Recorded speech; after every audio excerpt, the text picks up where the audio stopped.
ultimate race rig for those serious about sim racing. Puts you in the driver's seat with all the controls at your fingertips. Be number one on the road, in the race, in the game. GamePod, the choice of champions.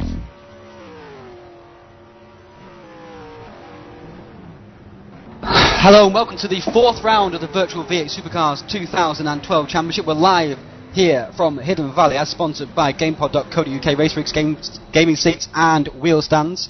And they're providing the prizes and the sponsorship for this series. I'm joined once again today by Mr. Ivo Simons. Hello guys. And returning from his one-round hiatus is Mr. Keith Barrick. Hello, hello. And as you can see, everyone, we are now here at, of course, Hidden Valley. And the first person on the timing sheets at the moment is Stoffel van Dorn, which is pretty regulation stuff from Stoffel. But we're just going to quickly talk about the previous event at. Just quickly get rid of that, thank you. At Adelaide, Ivo. There's a few key stories from there, isn't there? There's the rise of Jesper Tolberg first of all. Yeah, he finally won his first V8 race, and I didn't expect it really in that race, but he pulled it off. Absolutely, he did. It was a superb performance, really characterised by his excellent tyre wear, really.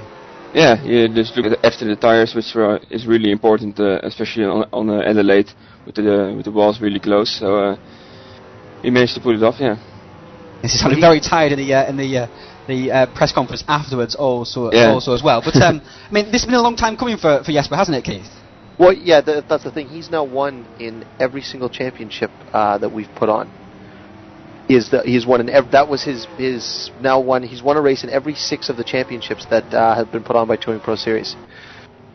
That's incredible stuff, really, when you think about that kind of statistic. And he is easily the most successful driver in the TouringProSeries, and gunning for the big one this season. Do you think he can do it? I'm gonna say if he keeps it together the way he has been and keeps working with these guys at THR, I don't think there's not a lot that can stop him. Maybe Stoffel. Maybe Stoffel. Well, Stoffel's missed 2 rounds already, and I don't think he'll be able to do all of the remaining rounds either. So, but we've seen what happens when Stoffel misses rounds before, haven't we, Keith? Yes, we have. We have indeed. The other things that came from Adelaide were the ongoing difficulties of Toby Davis closing out races, Ivo. Yeah, we thought it was a way that he crashes out and everything, but he matured a lot this last year almost. But he did a classic Toby Davis again.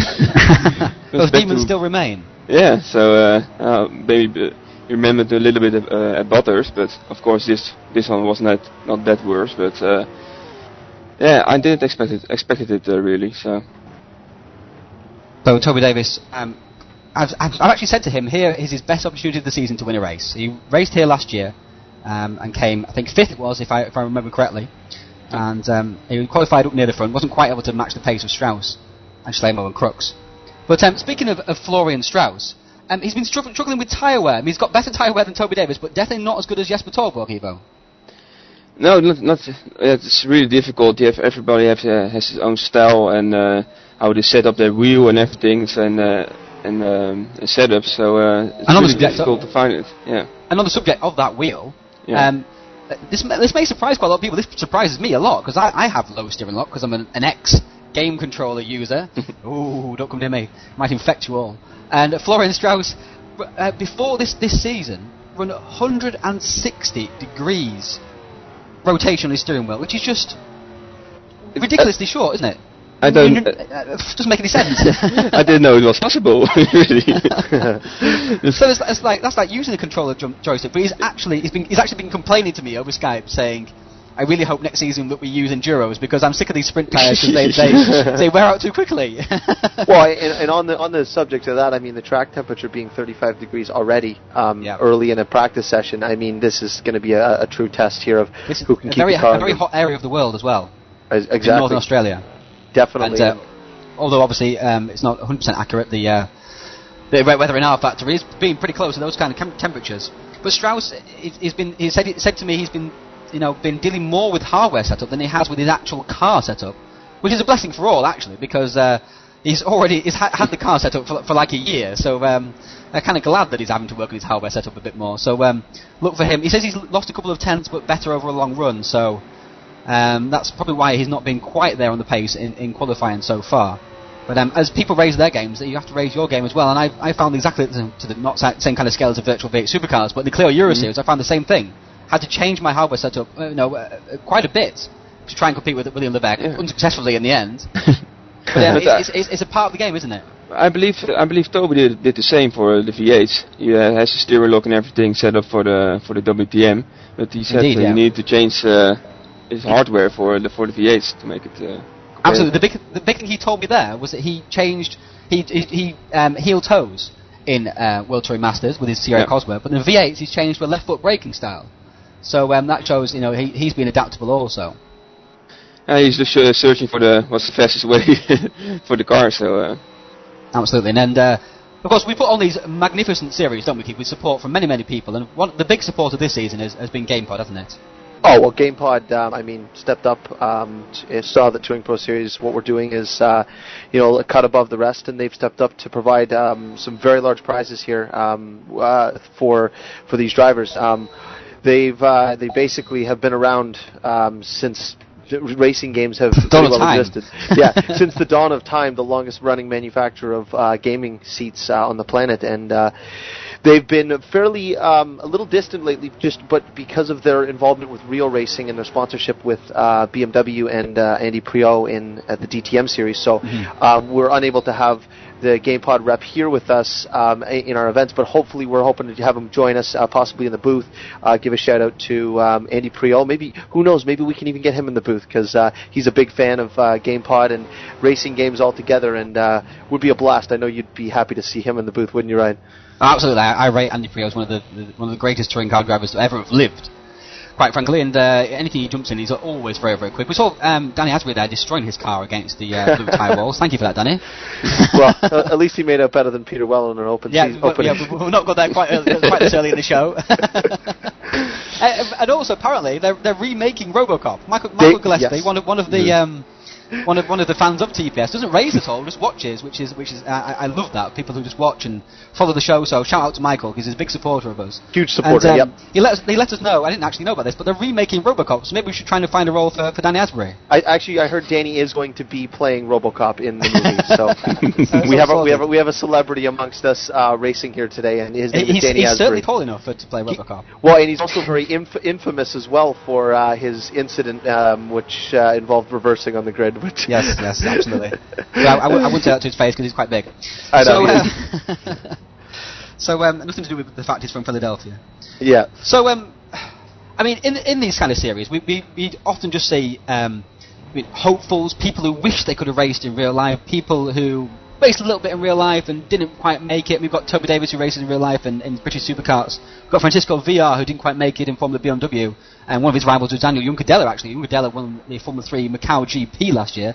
I've also raced with him in club races in the past. But one person who is definitely on the rise and is currently running in a real series, in a big real series, just 2 steps away from Formula 1, is Stoffel van Dorn. And here's a little word from him, courtesy of Eurosport. Hello, I'm Stoffel van Dorn, and welcome to Spa-Francorchamps. This is my home race.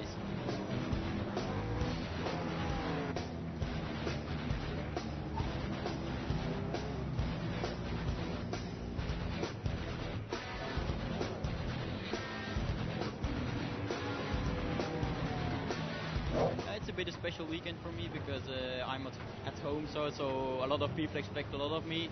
It doesn't bring so much pressure with me, but a lot of media people are around me for the whole weekend, and everybody expects a lot. So I'm looking forward to it, and I hope I can bring them a good result. Driving in Spa is special. The track has a great history, so it's really nice to drive around here, and it's also my favorite track because, of course, it's at home, which makes a plus point. But also I like really the track for his corners, and it's a really nice road. I enjoy driving. I think the Formula Renault 2-liter is a very good tool. If we see many people in Formula 1 came out of this series, and it for sure it prepares you very well to go into Formula Renault 3.5, which is a series just under F1. So I think it's a very good school to learn.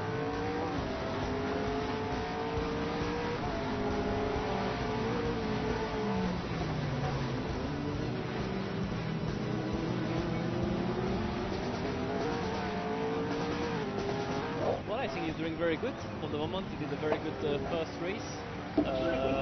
He's on the podium in the championship. He's on track, so it's a little bit more pressure for him.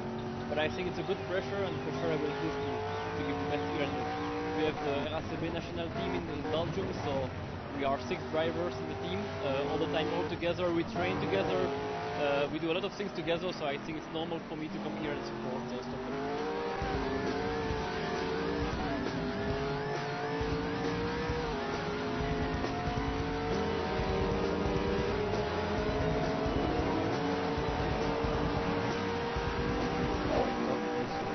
Calm driver who's very intelligent. So well, the thing is he's never pushing over the limits. So for us it's good to work, because if you see him driving, or if you look at data, you can always see he's on the limit and repeating his lap time several times. So you can really work out very good where his strengths or his weak points are, because he's always on the limit but never over the limit. So it's a good feeling to work with and to improve as well. If I win the championship, I would like to go to Formula Renault 3.5 next year, which becomes quite a lot more serious because it's the category under Formula 1. So I really hope I can compete in the 3.5 next year. Hey guys, you're still there. Now it's time to go private.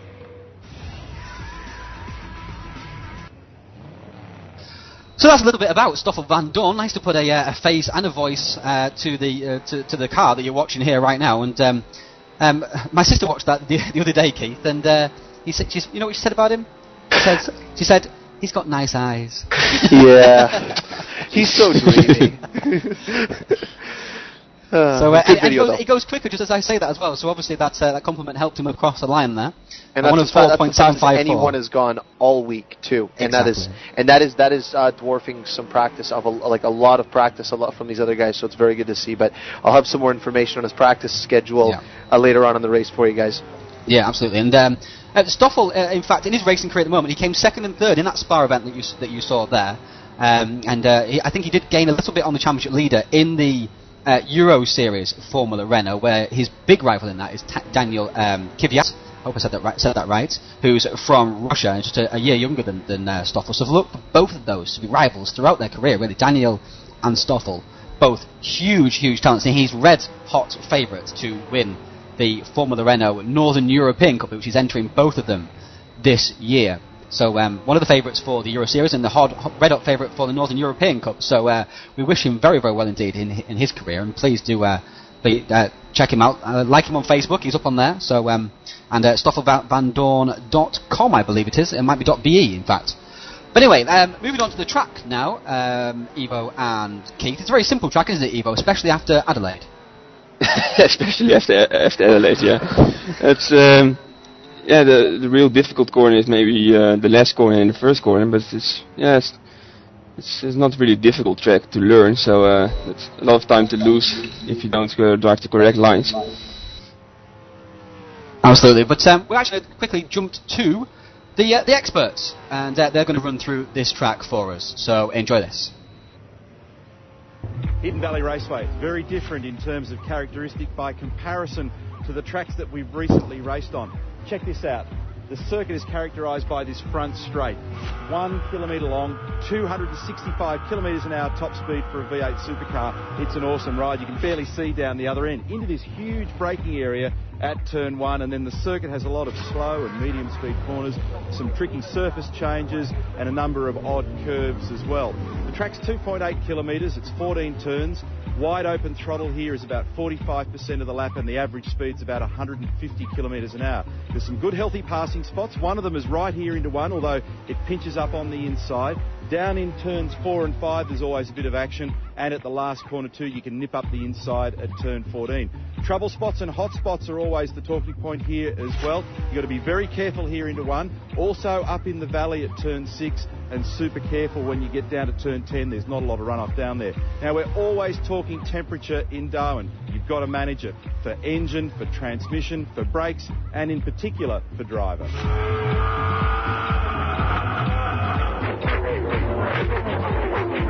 So this is very, very fast. Turn 3, turn 4. The S is at 220 kilometres an hour. It's up and over a rise. The cars are very nervous. You've got to get the car slowed down for one of the only right-hand corners on the track, back to 95 kilometres an hour. This is a genuine passing spot, but you've got to be bold and you've got to be very positive about the overtaking manoeuvre.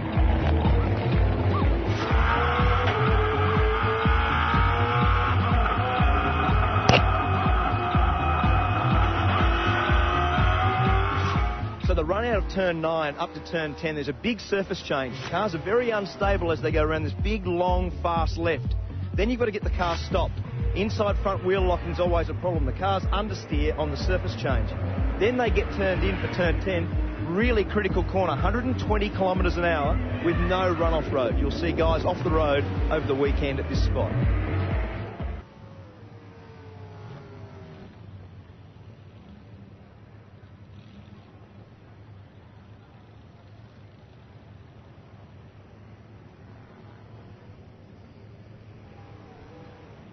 So, that was the track guide there, courtesy of Channel 7, and that was Mark Scape and Neil Crompton running you through that also as well, going through the key points of this track. As you can see, it's a very very simple track, really, in general. It's actually, when you look at it from the air, actually, it looks a little bit like Dijon.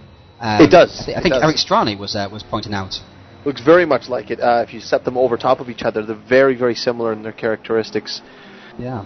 Very, very different in terms of elevation, of course, but for sure. From the air, of course, they do look very similar. I wonder if it was modelled on that. I wonder if somebody was a secret Dijon lover. Dijon lover. It's like the Circuit of Americas. Everyone keeps saying that you can see all sorts of great world-class facilities all throughout the entire track. Little pieces of it look like something from somewhere else. Ah. Yes.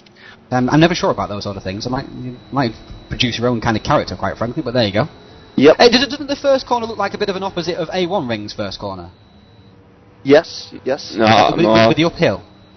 Yeah, but the corner is not it's not going on more. The A1 Ring is more a 90 degrees corner where with this track you almost 180. So it's uphill, but it's a little bit different. Right, we're going to go on board now with Stoffel Van Dorn. And Van Dorner, apparently, we said his name a little bit wrong, I think, Pete. Van Dorner, he said it, didn't you guys said it wrong. For me, it's easy. Yes. All right. Stoffel Van Dorn. Okay. But every time I hear Stoffel Van Dorn, so I start to take it over. So. Yeah, but you can have the English version of it. It's easier to say than to say Van Dorner every single time. That's an extra syllable. Two drivers. Extra bit of breath wasted. Anyway, this isn't the real Stoffel Van Dorn, obviously. So we're going through, that's turn 5 we're going through there. Well, it's more like turn 4 really, we call it turn 4. And turn 5 here, they're very, very tight hairpin. Try not to spin the wheels up and outshape their Van Dorn as they try to put those 650 brake horsepower to the road, sliding through turn 6 and 7 as well. It's probably not the ideal line through there. Now towards 8 and 9 and down towards 10 and 11. The track really narrows. Some very funny curves here, very thin curves, Ivo.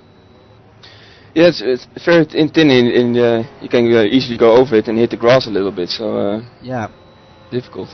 Let's see what Stoffel Van Dorn has got. Tolborg with a good marker there, 4.921. Stoffel Van Dorn beats it with even those couple of mistakes. Immediately. 8.99. So, Jesper Tolborg, our championship leader, is being beaten to second place at the moment by 0.022 of a second, and Stoffel Van Dorn is used to doing that to people. Here's Toby Davis now. He's definitely got a chance of this pole position here. Got pole position, of course, at Adelaide. Great effort there. Well, Toby will be looking he'll be looking to get his 8th career pole in Touring Pro Series, while Thalberg is looking to get his 15th, and Van Dorn looking for his 6th. In only this will be his 10th quali app. So that's a little bit scary, isn't it? Really? It is. It's very scary from Van Dorn.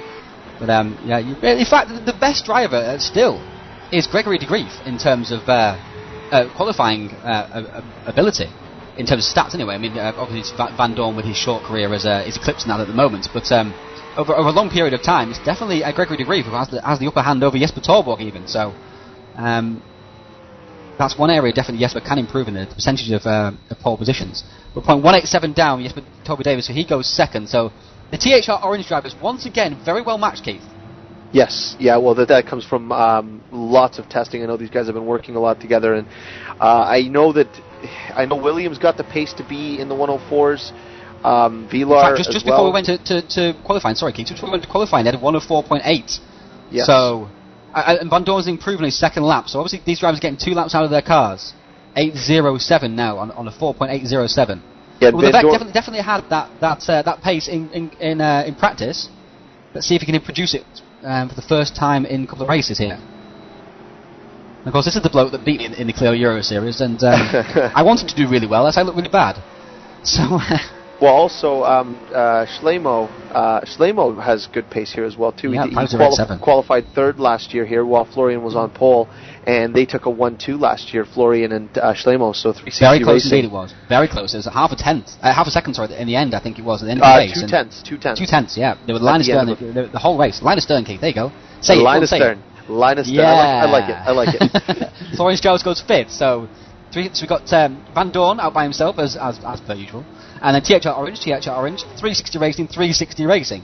And then we've got the 2 BMW drivers from ATCC together, Keith, right? VR and Asbury. Yes, that's correct. And then you got Eric Strane, who is a fairly newcomer to... We've got 2 teenagers there, look. Strane and Levesque. Yes, yeah, 2 young guns in here. Andreas Loeffler, followed by Chris Butcher, who's actually... And Levesque goes fifth. Pleased. No, just saying Butcher will be pleased with an 11th place currently, but that's obviously provisional, and people will be picking up more time. Absolutely. Let's go back towards the further back in the grid. Checking the midfield. There's Adrian Holm, who's 13th at the moment. He's had a bit of an underwhelming season so far. Has run into trouble in the opening laps, should I say, in both Barbagallo and Adelaide. Adelaide, all his own fault. I'm afraid to say Barbagallo was Danny Asbury's fault. But he also had a poor pre-qualifying as well, so had to start in server 2 for Melbourne. So he'll be looking to improve on that, at least get a top 10 finish here, because he almost won in his debut, Keith, and I expected him to be much stronger this season. Well, obviously the field has definitely increased in the raw talent that's here, and you can see it. I mean, if you look right now at the top 9, they're spread apart by 0.4 of a second, and I expect that to close up even tighter. Spread apart, Keith? Really? You have to use that particular phrase. They're spread by 0.4 of a second. People are hitting their personal best, I must say. We saw it on Adelaide and Barbagallo. People struggled to find their personal best, what they did in practice, but people are getting it now in qualification. Yeah, and there's new THR driver James Johnson just driving off the tracks to get out of the way of. There comes through Ortiz and to Weitz. You can find out there's a few livery changes, but you can find out all those livery changes on the spotter guide, of course, which is available in the broadcast. And just scroll down to the bottom. There's the spotter guide right there, lovely created by myself. Although I did make a small mistake, I forgot to update Mr. Weitz livery in that, and I got in trouble with him as a result of that. Sorry to you, Mr. Devite. Felix is back into server 1. He's 18th in the qualifying at the moment. But this shows, doesn't it, Keith? Because if you said Marco Felix, look at that. Oh, that was a nice slide. If you say Marco Felix in the endurance racing category, you say race winner, don't you? Oh, for sure, absolutely. And yet here, struggling to get anywhere near the top 10 at all. Yeah. Oh, it's again. It just shows the strength of the field, really. Very strong, very extreme strength in the field. But it's also when you get down to race pace, and this is the thing. This is the thing, especially with these cars, is like we've mentioned before. Tire management's huge. Strategy is going to be huge, and positioning the car in the right place at the right times is going to play huge factors into who's going to be a contender to win this race here today. Because raw speed is great, but if you're not able to manage the car, you definitely won't be in contention. Exactly. Down to the end. A key example of that was Toby Davis at Adelaide. Exactly. The raw speed, but not able to manage it all the way through, and then made the mistake and finished 11th. Yep. Yeah.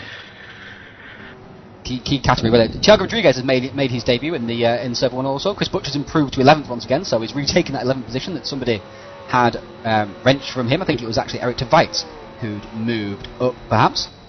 No, it wouldn't have been. It would have been something in the top 8. Who's that who's going to the top 8? It is... No. Davis in the second. Strane. Davis is second. 8-9-1. Very close indeed. Let's go through the rest of the field. There's Bruno Salsafero, who has a change livery from here, but viewers may recognise this livery if they watch the live broadcast of Sydney Olympic Park last season. That's actually Adrian Holmes' old livery with a few tweaks for this season, and Bruno Salsfera is running that. Running those sponsorships, Strella sponsoring him, obviously.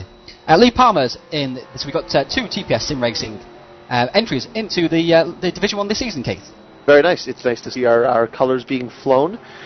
Absolutely. And there's Tommy Oyala, who's jumped up into the server also. It's his first appearance here. Thomas Madizevsky. Andy Johns, who through his hard work has managed to get up into here. Ortiz, Yunt, and Multi BC. We're actually still missing Gregory de Grief, which is very unfortunate at the moment. But we'll hang fire and wait and see if he actually manages to make it into the race. Because I actually fancy him to challenge for a podium here today, because I'd been impressed with his improving pace throughout the season. Yeah, he's getting better and better, I would say. It was a little bit rusty in the beginning of the season after the long break, but he's getting better and better after every race. But I hope we see him. His tyre management, in fact, has been very, very key. We never associated really with Gregory de Grief with tyre management, didn't we, Keith? But one of his strengths has been that tyre management. Oh, Loeffler goes to 8. Loeffler goes to 8, there he is. Teammate of Ivo, of course. And that demotes VR and Asbury to 9th and 10th. So it's very, very close in these areas here. Jesper Torborg has improved, but not by enough. So we've got 3 drivers in the 104.8. And then we've got Schlemo, Strauss, Levesque, and Strani, and Loeffler, and VR, and Asbury. Very, very close indeed. Look at that. Just less than 1.5 tenths between Schlemo and Asbury. 4th to 10th. You improve by 1.5 tenths, you're on the 2nd row. You don't, you're on the 5th row. Well, another good story is Eric Tveit, another one of the young guns, is showing that he deserves to be here, being in 11th, or as it is right now. Mm-hmm. There's no walls really for Eric to hit here today, so apart from that wall there, perhaps on the pit straights. Look out for that.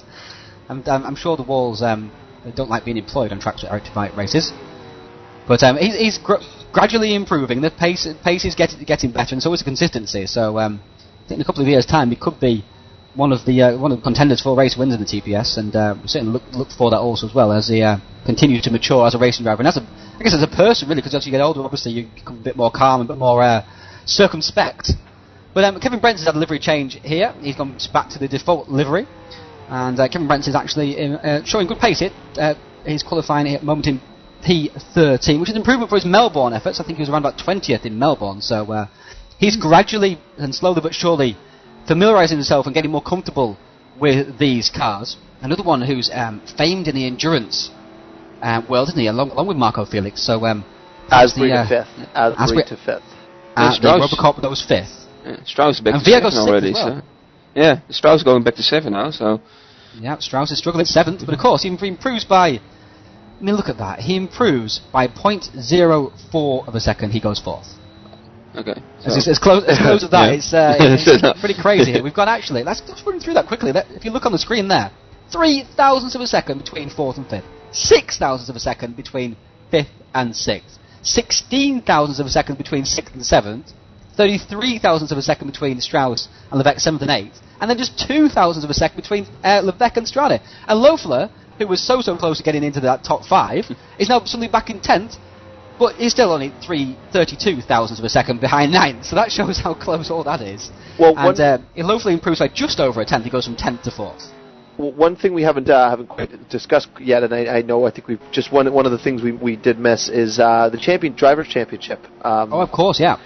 It's kind of a big deal. Jesper Tallberg leading, followed by Florian Strauss. Very close battle, but to me, the one I think is going to be probably the most heated will be 360 Racing versus THR Orange. Like, the Drivers' Championship was always going to be heated, but that is going to be right down to the wire, in my opinion, because you got consistent drivers getting good finishes, pulling in points at every race, because Schlemo and Strauss are consistent finishers, and the THR Orange guys are as well, too. I mean, it's going to be a really good team championship right down to the wire. A bit of contrast there. I've got Strauss and Tallborg, who are quite similar in terms of pace and results.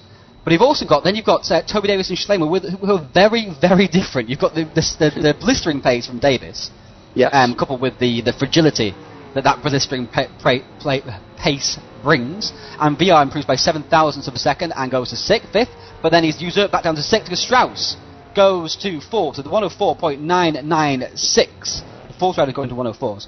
got Schleimo and Davis. Schleimo's a very cool, calm and collected driver, I would say. Plenty of pace, of course, no doubt about that, but a very different proposition from Toby. Mm-hmm.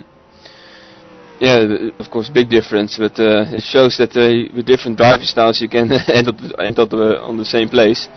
And it's also and Van Dorn, there he is. Beautiful lap there, 7.28, the fastest of anybody so far in the last 2 weeks. If I'm not, Strani goes 5th. Strani into 5th. Wow, that's superb fantastic there from Strani. This is another driver I've been very, very impressed with. I say every single race so far this season, but every race he continues to impress me. He's improving bucket loads every single event, and came off an excellent 9th place finish at Barbagallo, 8th place finish at Barbagallo. Then was running very strongly again at Adelaide, I think 7th, and then again he's going to qualify 5th at this rate. That's incredible. Those young guys, but the problem is they're getting better and better now. where we get worse and worse because we're getting older, but they have a couple of years left in that. I think we've had our day, Keith. I'm for sure. I think we've missed our opportunity. Yeah. The Clio's were your final opportunity. Don't say that. Oh no, not sleep tonight. 7th place, Francisco Villa. 8th place, Mr. Asbury, who wasn't What was it that Francisco had said his goal was this season? It's on the tip of my tongue. He posted something saying that he had a goal for this season in V8s. He wanted to finish in the top 10 in the championship overall. Yes. Did he not think he wanted a podium? He just wanted at least one podium this season. Okay. And also, he wanted to improve on his 5th place for Adelaide at this track. His 5th place was his best result of the season so far. He's very close, and I know from experience that he can get it done. And I mean, if you really consider the pace that the difference in pace right now, he could very easily be ahead of the guys in front of him. Just one hair of a turn, or just a little less curb in one corner, and you're now all of a sudden in second. Absolutely. And the midfield is very static at the moment. Actually, they've stayed the same for quite a long time. And it does seem like they're struggling a little bit in that midfield. Tom Ailey, who showed great pace in the pre-qualifying, but has dropped off significantly this season so far. Been pretty much outshone by Danny Asbury, not in the points championship, because Danny's really struggled in the points overall, as we have covered quite a lot. But pace-wise, definitely overshadowed by his much less fancy teammate, you would say, Keith. I mean, you've raced with Asbury. Did you expect that to be his pace this season? Before the pre-qualifying?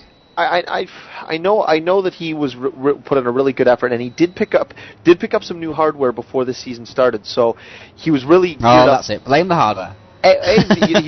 He bought all of the goods, and really kind of immersed himself into this series. And he's got the pace, but I think he lacks the racing experience with these cars. And in general, I mean, a lot of the guys that we're familiar with, both you and I, Ryan, and Ivo, is that are like, we don't race a lot very much outside of this. So those instincts you got to keep sharp by racing on a regular basis and keep yourself sharp. It's like a muscle. Absolutely. No, of course, as well, just on that quickly on that subject, nobody's moving up the table at the moment, so we'll quickly stay with Adrian Holm and give him a bit of airtime. In fact, we'll give someone airtime who's not had airtime so far. Who's not had airtime so far, Keith? Let's have a look at Carlos Ortiz. There he is. Let's give Carlos a bit of airtime while we just quickly discuss. On the subject of extra races outside of the TPS, Keith, we actually have some club races, don't we, coming up in the in our forums, in the ISR forums. We do, yes. Now that we've made the move and we are now allied with Inside Sim Racing, we have multiple championships coming up. We have the World Super Tech Series, which is being run by Ivo Simons and Toby Davis, which will be on Game Stock Car. Diego's 5th. Carry on. And we're going to be that will be starting on late July. I would assume that these guys are going to be putting together some preseason stuff to get people acquainted with the cars. There will be an event at Interlagos, I believe. So yeah, definitely. And we're also doing the same thing with AGTC, which will be on rFactor 2 for anybody who's looking to get an rFactor 2 fix, do some GT racing. We have a preseason race on June the 15th coming up, and we'd like if you'd like to join, all you got to do is go to our forums inside simracing.tv. And get signed up. Absolutely. And also we're going to have some World Touring Masters club events also. And there's some new additions to the World Touring Masters, some small new additions at least, but there are some new additions to the World Touring Masters mod, so look out for that also. June the 15th. In fact, no, June the 20th, should I say. June the 15th is your event, isn't it, Keith? At Palm Beach. the Sierra is still in, I hope? The Sierra is still in, okay. yes, absolutely. Texaco contacted me, so they want to race sponsor again. So. For those who are not in the know in that particular joke, Ivo's been racing the Texaco Sierra for the past 2 seasons, and for some reason he decided to race it after I raced it in season 1 and crashed it about 15 times. But he still decided to race it. Obviously that monocoque is pretty steers a little bit to the left still, but get used to it. William Levesque goes into 7th. He'll be pleased with that. 5.002. In fact, matches Eric Strani's time. I'm talking of matching times as well. It's a good job Florian Strauss improved, because he improved to a 9.00, just 2,000ths off. 2,000ths off this Torborg. And it was VR actually matched Strauss's time just before Strauss, just after Strauss improved. So that could have been a position loss for Strauss, but he actually improved anyway. That shows how close it is here today. That's just insane here at the moment. And Slamo was up in 4th just a few minutes ago. Now back down to 8th. Yep. It's like a rotating door here. People come in, people move up, people go down, people go in, people go out. Absolutely, it's like the TPS commentators when Keith's going. He's in, he's out, he's in, he's out, and Levesque is out of the track, and that's pushing the limit, really. Pushing the limit, and that will be his final attempt as well, because just 37 seconds here to go. Who is out on track with the contenders? Van Dorn satisfied. Toby Davis going to get one in. Near getting a 7.28 earlier. Well, I think he did a 7.54. In fact, that's his best he's ever done, and it looks like he's not going to get towards that. He will get one more run, I think. 20 seconds till the end of the race. The session. Oh, 7.33. Yes, but so close. 6,000ths of a second. It comes up on the 5. Really, if you look at it from there, 5,000ths of a second from taking his second Virtual V8 Supercar pole position. But as it is, it's Van Dorn who looks set to take his second Virtual V8 Supercar's pole position. That is so close. It's just breathtakingly close. That really is less than the blink of an eye. He's losing time in sector 1, but he's making it up in the final sector, and it ends up netting out to. Oh, I'm looking forward to this event, Keith. I'm looking forward to this. It's going to be a rip snorter event. This. Yes. And anybody who's watched Hidden Valley in real life will know what kind of event it can produce. 4 wide into the first turn, kind of produce. And Toby Davis is 2/10 down in that first sector, so he can pull something completely awesome out of the bag. Strauss is into the pits. VR is in also. Anybody else out? Schlemo's still out on track, so we'll stick with him. Schleimo. Can Schleimo improve? Not going to improve. No, he's not going to improve by some half a second down. Chris Butcher not going to improve either. As Eric Tveit trying to crash into the pit lane. Gary Lennon stays in that 14th position, which is pretty much where he's been hovering all season long. Let's stick with Toby Davis then. I think he's the last person out on track. And he's coming now towards the final corner. Oh, actually, Tom Haley's last person out on track, because he's gone a 5.416. Has just bumped Lennon down 1 position. He's now into 14th himself. So, Ailey and Brent's close together on the grid once again. And Toby Davis is not improved. So, that is the grid for you there. Congratulations to Stoffel Van Dorn. And we'll be right back with the warm-up and a bit more discussion. And a discussion of some of the new drivers in Division 1 for this event right after this.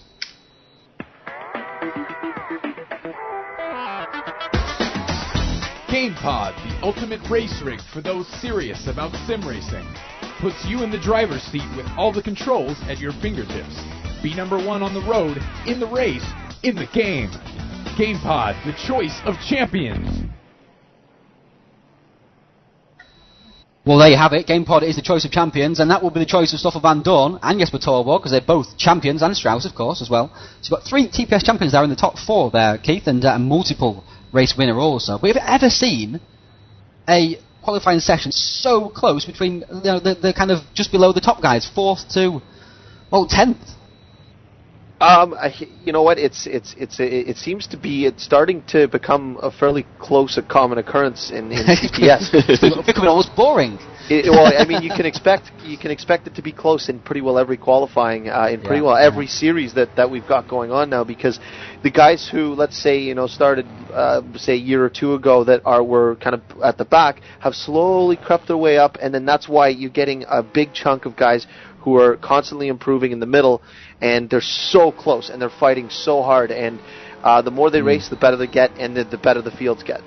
Absolutely, they just bring themselves closer and closer to that top trio. And drivers you're talking about there, Keith, would be, I guess you would be speaking about Eric Strani, who's had a meteoric rise, really, considering, because in fact, I never knew he had this kind of pace. I've raced against him in S2000s on race, and mean, I was quicker than him, and I'm terrible in these cars. I mean, absolutely awful. I'd be 60th in the two divisions. And but Strani just incredibly has just hooked that car up, and he's got it going around the track brilliantly. And he's had a meteoric rise, a more gradual rise, a more kind of covered rise. I can't really think of the right word for William. Is William Levesque, who's of course come through those ranks. Started in Division 2 of Virtual V8 Supercars last year, and was running kind of midfield, 15th, 20th almost in World Touring Masters. And then suddenly found this burst of speed and became a race winner, Ivo.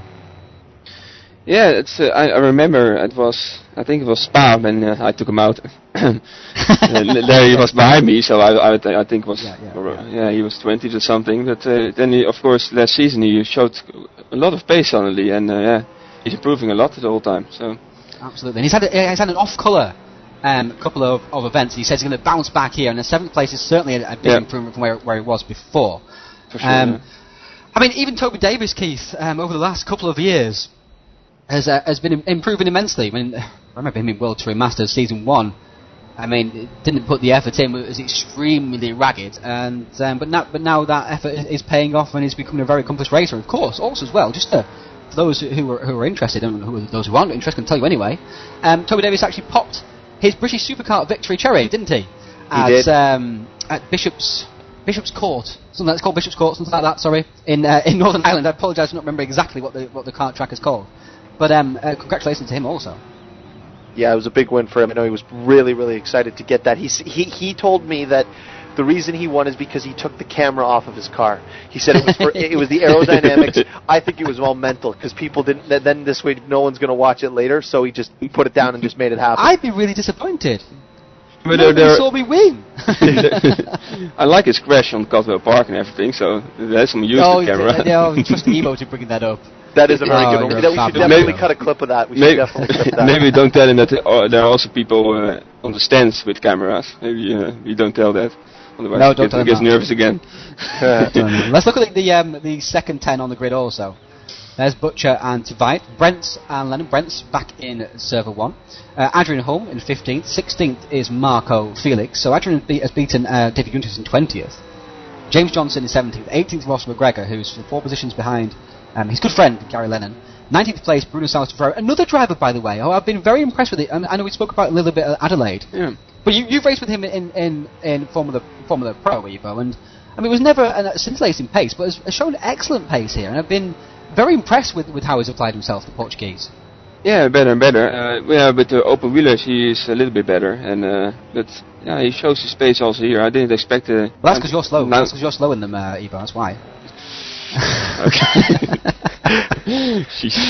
leave it to Ryan to throw that out there. I just say GT Legends. That's the only thing I say. I'll just say I missed 3 rounds. Shall we? Anyway. Matej Orban, the Hungarian, is in 21st, 22nd, Nicky Frey, 23rd, Matazewski, 24th, Lee Palmer, 25th, Tommy O'Yala, 26th, Andy John. Tommy O'Yala being completely outclassed by his teammate and friend Eric Tveit. 27th was Carlos Ortiz, and there were more people than that in the server, but I think they just left during one, but just to jump back in again in a few moments' time. What was I going to talk about next? Well, I do want to mention, obviously we've been promoting that we're going to be doing a trivia question for Inside Sim Racing has given us an rFactor 2 lifetime license to give away to a lucky viewer we're going to be doing a trivia question that relates to Inside Sim Racing. The way to enter, we're not going to do it quite yet. We're going to just wait till the start of the race. We're going to get a little way in. We're going to keep you on the edge of your seats. But the question will be asked by Jessica Lopez, who recorded the video at the E3 Expo for us. She also said mine and Ryan's name twice, which was nice. We also will. The question needs to be answered correctly. I won't give it away yet. We'll leave you on the edge of your seats. But there are 3 parts of the question, aren't there, Keith? So there are. Well, 3 kind of stipulations, isn't there? Yeah, it is a fairly straightforward question because once you find the answer, all of the answers are in one place, so it's not very difficult. To enter, you have to go to our Facebook page. I will be posting all the links and everything in the chat room for everybody. Absolutely. So bring up that chat room, go to the bottom of the page of the broadcast, click chat, log in. Yes, yeah, you can link it there. But if you're not able to get in the chat, I know someone said on our Facebook that they could not get onto the chat room. I will also post. I will also announce where it is. It's just go to facebook.com/TouringProSeries and then click events. It is there. All the information, to eligibility to enter and whatnot. I mean, where else can you go? Watch a great sim race and actually have a chance to win a game for free. I mean, really, Absolutely. It doesn't get much better than for that. life, Keith. Not just for life. For exactly. not just one game. Exactly. It's a lifetime sentence of rFactor 2. Just Jessica Lopez is giving away life. Yeah, Jessica Lopez is giving life in rFactor 2. So, and a big thanks to Inside Sim Racing for bringing this up. Absolutely, they've been nothing but great to us with the move over to them.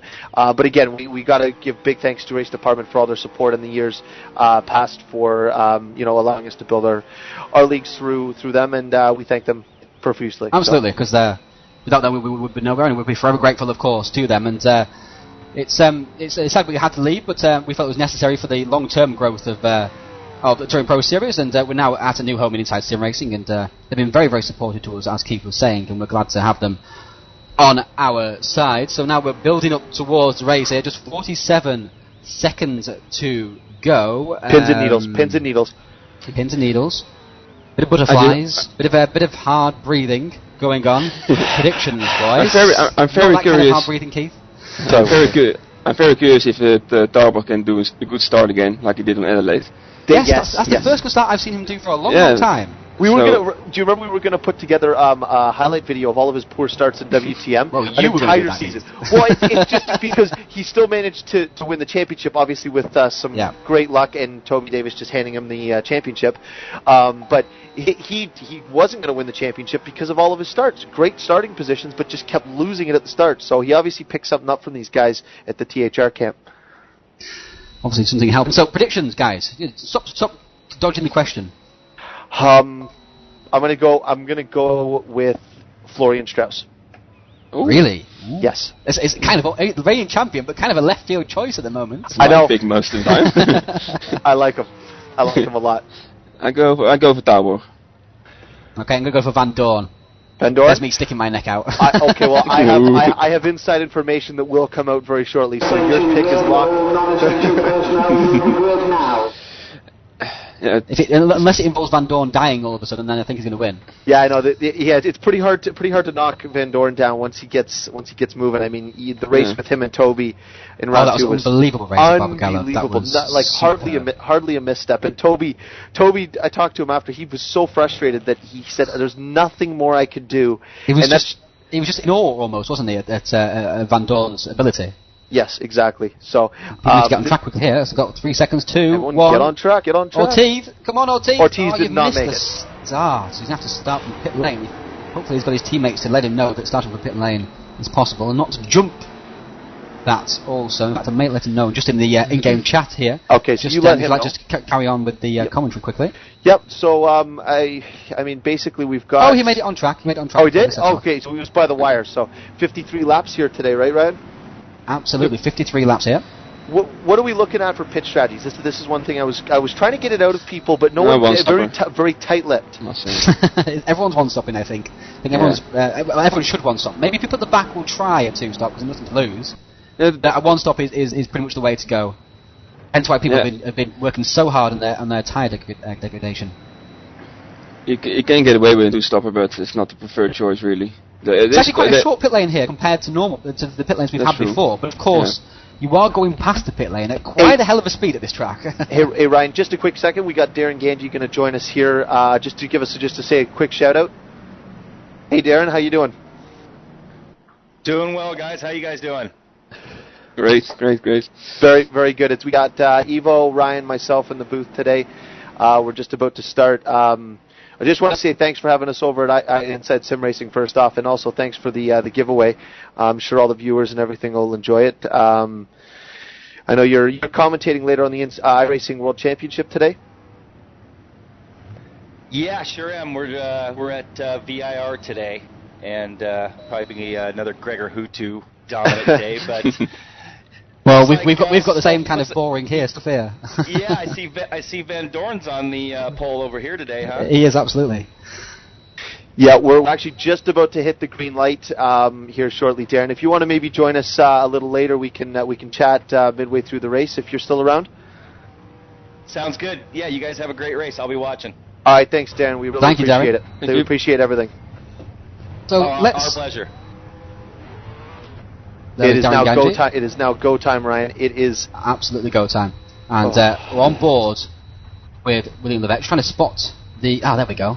There we go. I can spot the lights just there on the right-hand side, and see them go from red to green. Oh, who is that? That's way offline there. In 11th place, who is that? Is that Danny Asbury again? Oh, Butcher, I think. Is it RoboCop? Asbury? It's RoboCop, I think. Looks like he's out of place. With his issues again. Let's not have How difficult can it be to park? He's parked very, very fully there. We're away from the grid. And there we go. We're on board with Francisco Villa. And the field is away. And a good start there for Van Dorn's away. Van Dorn has disappeared. Down towards the 5 wide, coming down towards the first corner. Unbelievable who is that inside? Strauss second. Oh, Strauss second. Third. Talbot. Yes, is it? Yes, was third. He's stuck up the inside of his teammate Toby Davis. So how did Strauss do that? Strauss also magic. Start. It's the magic man. How did he do? The background. Villa into the grass. Butcher's gonna call over. Butcher's over. Butcher's over and over and over. Let's try and get a replay of that. What happened? We got Johnson. What happened here? Davis. What happened? Back to the replay. There he is. It's Loeffler hits him. And, of course, Butcher spins back onto the track and back across. And Johnson has hit him very, very hard indeed. And barrel rolls into the field. Absolute madness. That is madness. Absolute madness. Let's go on board.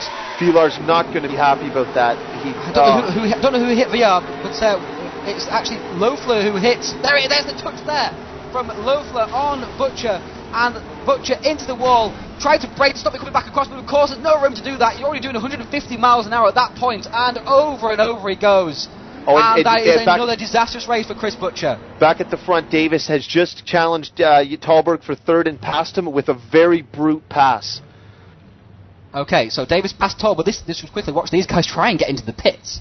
There is Butcher and Johnson's car is a mess. Look at it leaning to one side. Butcher can hardly drive his car. Look at it, what if we go to the pits? Unbelievable stuff here. Anyway, back to the action. And it's Van Dorn leading by 0.9 of a second from Florian Jones. Florian loves this type of competition. He loves the competition that these guys bring. And he breathes on it. And Talborg is now under pressure from Eric Strani. And a great start from William Levesque also. Where is Francisco Villa? Villa's back in 21st. Unfortunately, couldn't see Villa's replay also, because it would have been pushing a bit too far for the game to give us both replays. But then Villa got a touch. I don't know who it was from. It must have been from somebody in the 5th or 6th or 7th position. Perhaps Levesque or Tveit. Perhaps someone in that area. But he's who is that? Villar's involved in another incident. Ohiala went around in the final corner, and he's not having a good start to this race here. Oh, he goes Loeffler. Loeffler going past Tobias Schlemo. So it's action all over the place here. We're trying to catch it all at the moment. And this is a big train of cars coming out of turn 1. And it's a good start for Kevin Brent. He's up into 10th position as the car streams through 3, 4, and here's 5. Unbelievable stuff at the start of this race. We've never seen such big crashes at the start of a Virtual V8 Supercar race. We saw that pile-up, of course. But that huge crash for Chris Butcher was unbelievable, really. And I'm sure there'll be words about that later on, because it definitely looked like Loeffler was not in any position whatsoever to be making any kind of pass or any kind of overlap. And here is a great gaggle here. Rodriguez, Johns, McGregor, Matizewski, side by side, all of them. And down the inside goes Johns, just squeezing down the inside of Ross McGregor. And he's got the pass made. Great pass there. And where is Francisco Villa? There he is, just ahead of this crowd. Sorry, somebody's jumping backwards and forwards. Oh, and that's Palmer missing the front of his car. Not sure what he's done. Maybe he was involved in that lap 1 incident. And now he can be losing time as well. Plus at tyre wear, fastest lap of the race from the leader, Stoffel Van Dorn. I don't think Villar has any damage, really. And Butcher is still in the pits. Lap 4. What a disastrous weekend. That car was a mess. It was a mess. I've never seen a car move around like that ever. And you know what? These guys are showing a little too much impatience. You know, when you're getting that many cars in such a tight area and in a 53 lap race, there has to be some give and take. Okay, so you lose a spot, but you get to continue racing. And Loeffler's reaping the benefits of getting into the back of Butcher by running an 8th right now. And he's actually ahead of Schlemo for 360 Racing, which he's fallen a little ways back from where he started. Maybe we could see the gainers and the gainers and the losers from the start of the race, Ryan. Here we go. So Tveit is the big gainer. 5 positions, of course. Strauss of the key guys up 2 positions.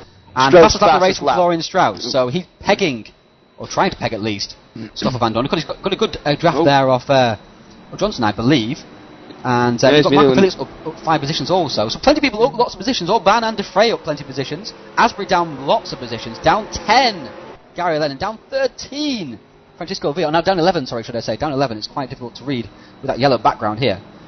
But back Oh, who's that park? James Johnson is just pulling off he's the moving track. over. Yeah. Okay, He's being lapped at the moment, yeah. Yeah. So no, poor James Johnson. I know, very unfortunate for him.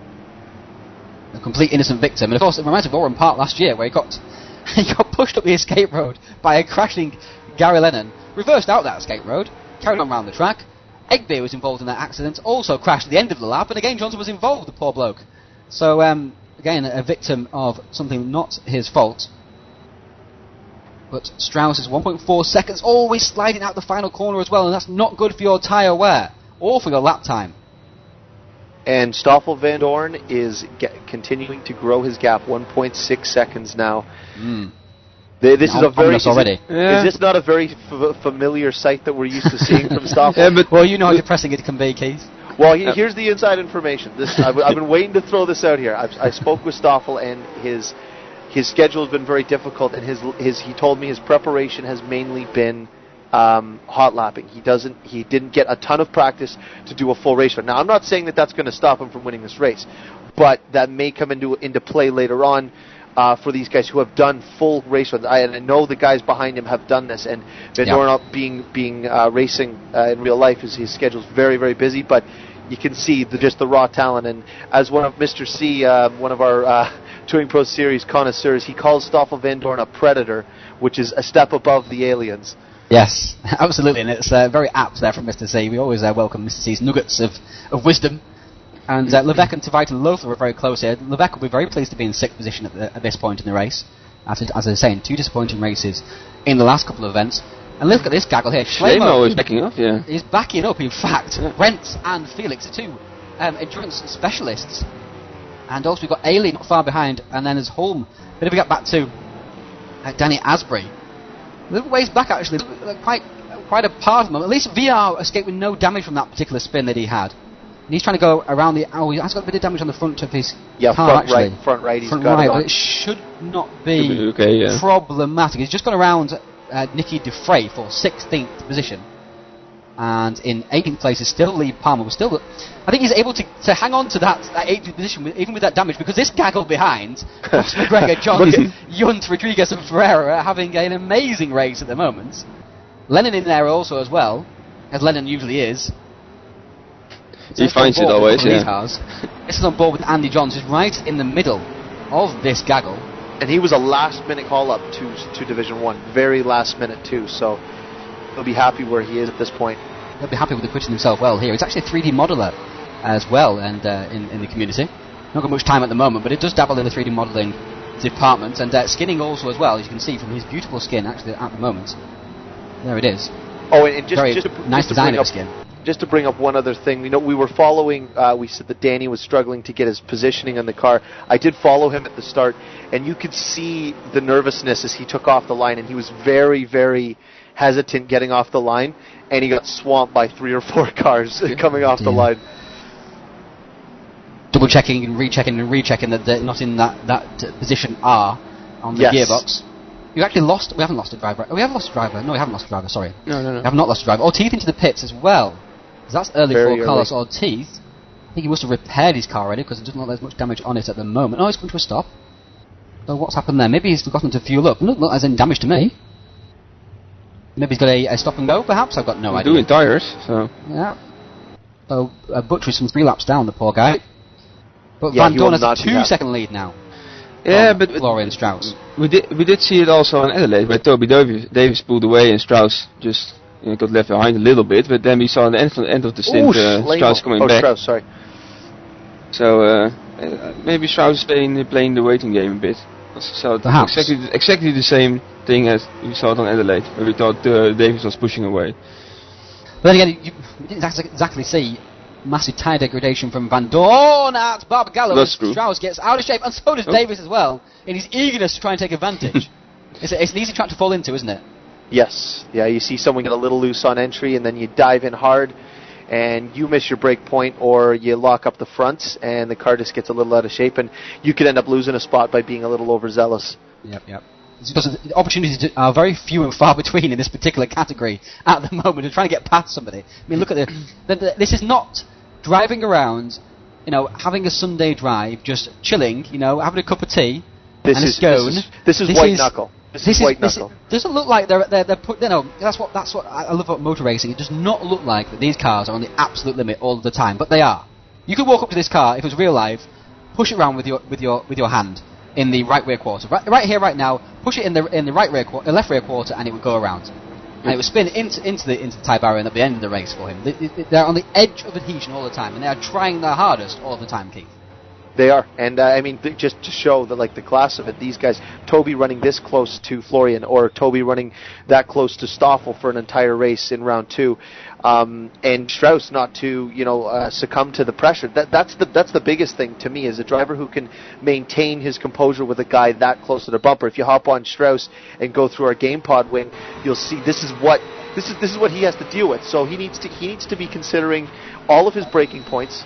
He needs to see, okay, if I go in too late, how am I going to recover so he doesn't get a run on me for the next corner? And you can see Davis trying a few different. You see the different techniques through there, yeah. It is, different techniques. But that's what it's all about when you're trying to get by someone, is you're trying to find that little edge. Try a little bit outside in one corner, a little bit inside on another, and see. Each lap is a learning. You're learning something about the guy in front of you every single lap.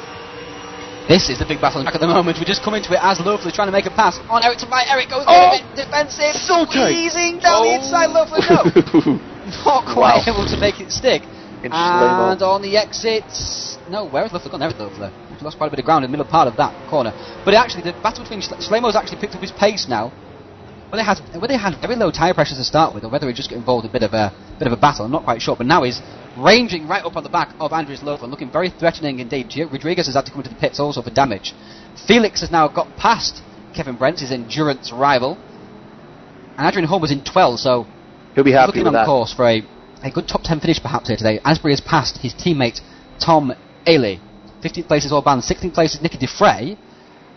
Where has gone Francisco Villar? Oh, he's in the pits. Francisco Villar has retired with just a straight DNF. Francisco Villar is out of this race. Francisco Villar, he had such high hopes, and he's out of the race. Okay, he just sent me a message on Facebook saying this is the modern day message on Facebook telling me he had a bug. I'm actually looking at his replay here. He went into the pits. Let's see. Okay, so he pits. The replay's a little sketchy here, but he pitted, and then as he's leaving, he leaves the pits, and he just pulls over to the side and parks it. So I'm wondering if, to be honest, I don't know what that could be, because obviously when he left the pits, something was amiss, and he pulled aside and carried on through. Did he maybe get a disqualification? No, I would say that. So. Very confusing, but odd turn of events. I'm trying to investigate it now for you guys as we're commentating here, but Strauss is under big pressure here from Toby Davis. Massive pressure. It's menacing seeing those two cars. You got Toby Davis and Jesper Tolberg within inches of this guy's bumper at portions of this track. We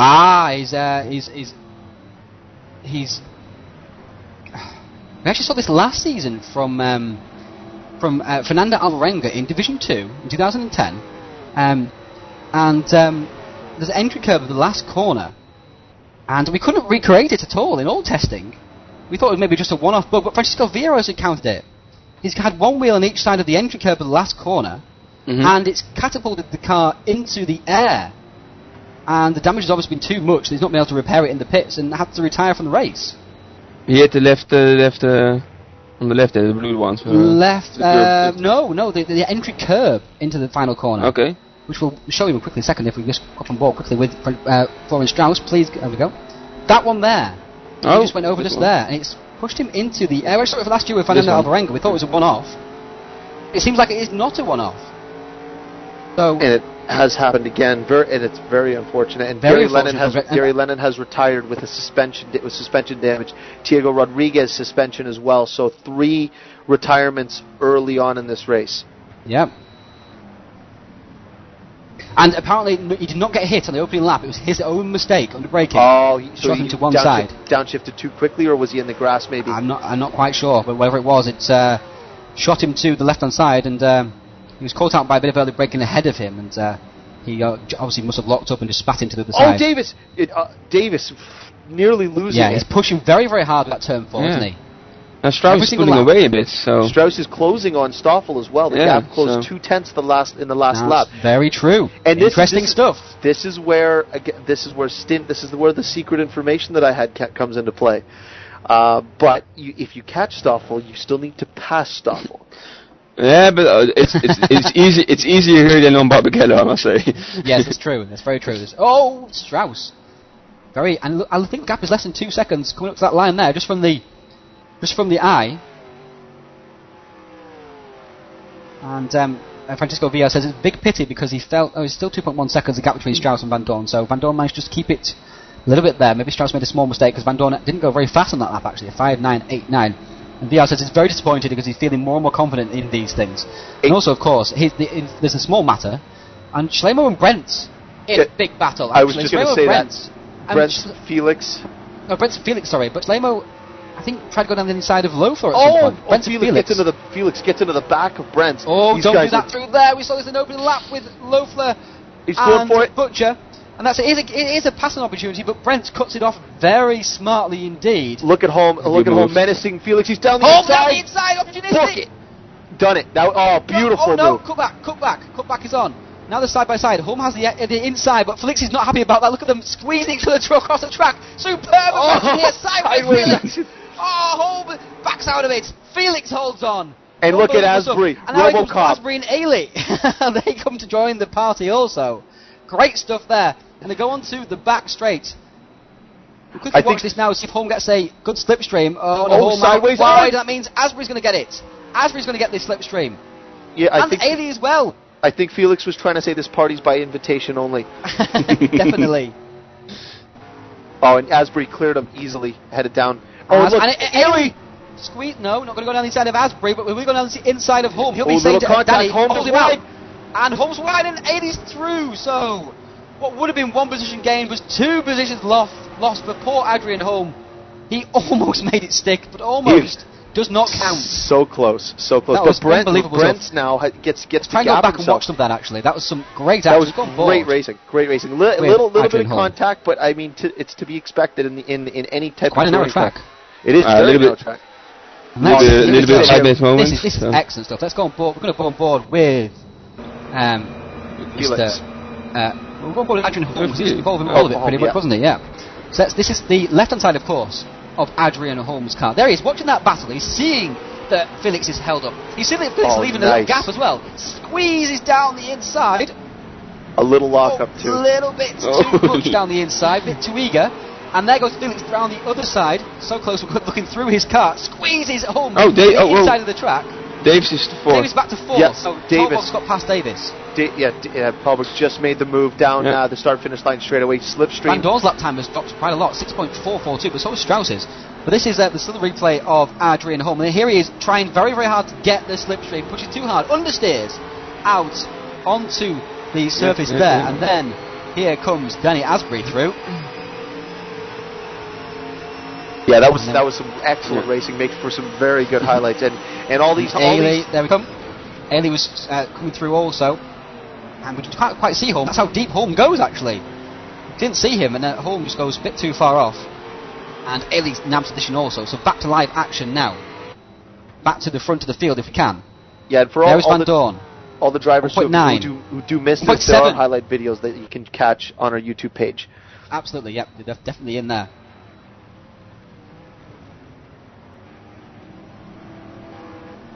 And Florian Strauss 1.7 seconds in behind. Both had 4 laps last time around, actually. 6.4 seconds. 1.7 seconds now. Oh, Davis Strani up to 4th. Oh, what? Strani up to 4th. Davis. Oh, that's the side-by-side look. Here we go. Oh, there menacing. Very close indeed. And let's look at on the replay. I think Davis has gone too deep into turn 1, look. And here comes the tyre struggles for Toby Davis. Slotting down the inside comes Strani. On the grass, Toby Davis, look at that. What a hold. Unbelievable. Oh, he just cut across. Wow. Unbelievable.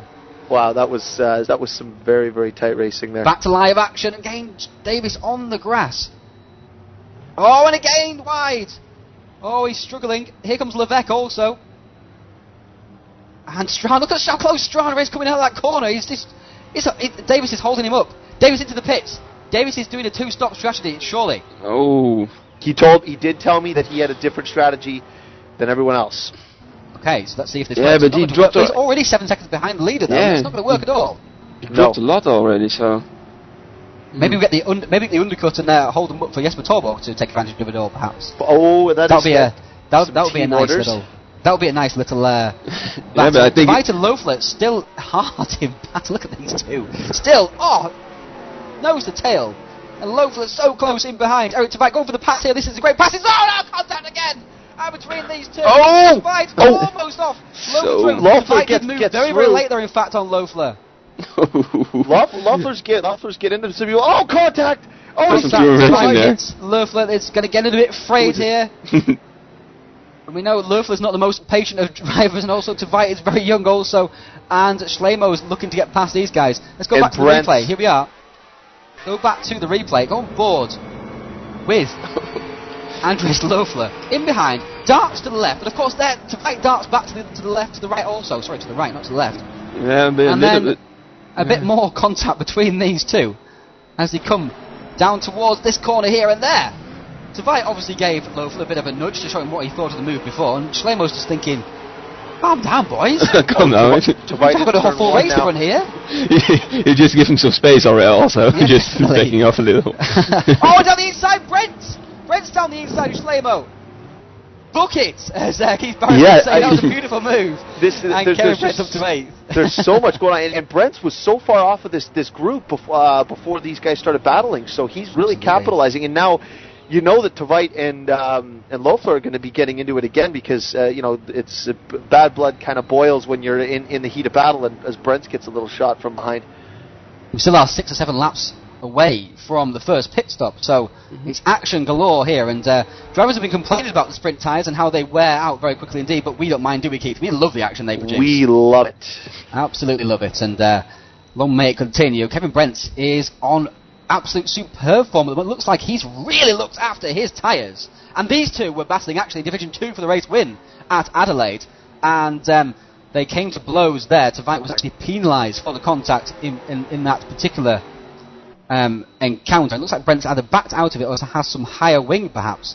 That's Oyala coming out of the pits. He's now 1 lap behind his teammate. We've not been very pleased about that at all. And Oyala, of course, has won 1 race previously in his TPS career, but this is an entertaining battle.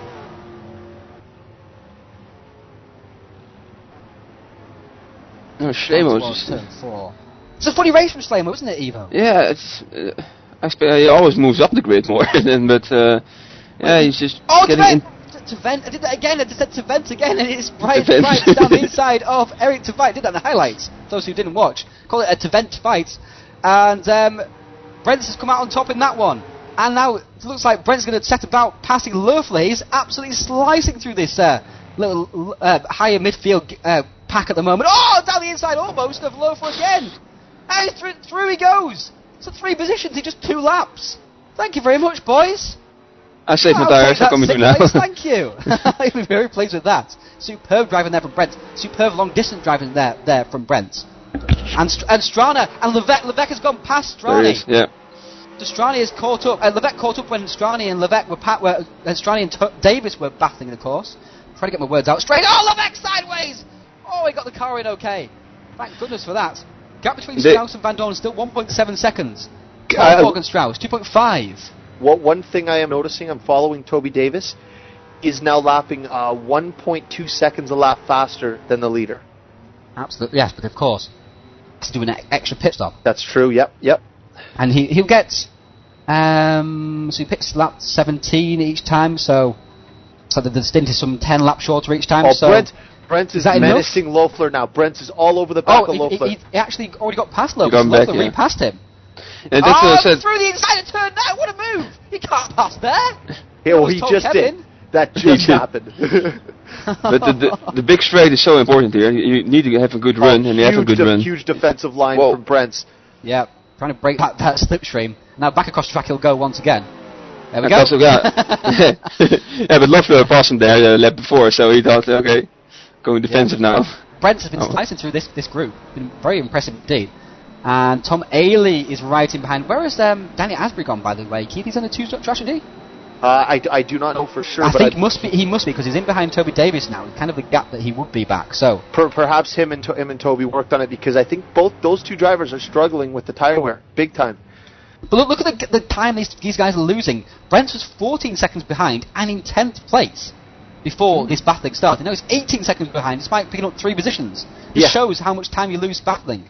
Exactly. And you got guys like Van Dorn and Strauss out front, just driving away. Yeah, but Strauss and Jesper lost half a second this lap. Yeah, Van Dorn had a very slow lap last time around, and a slow lap this time around again, so... Oh, yeah, that was 1.7. They're all struggling with that tyre wear, you know. Mm-hmm.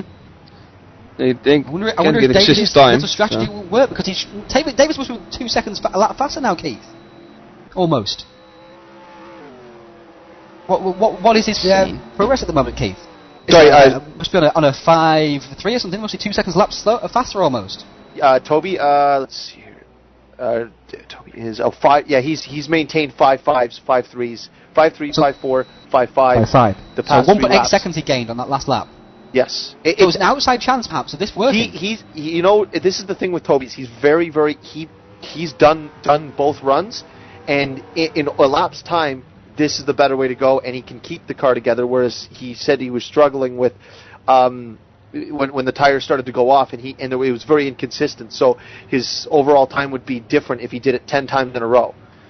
Mm-hmm. And now Torbo's got the run on Strauss.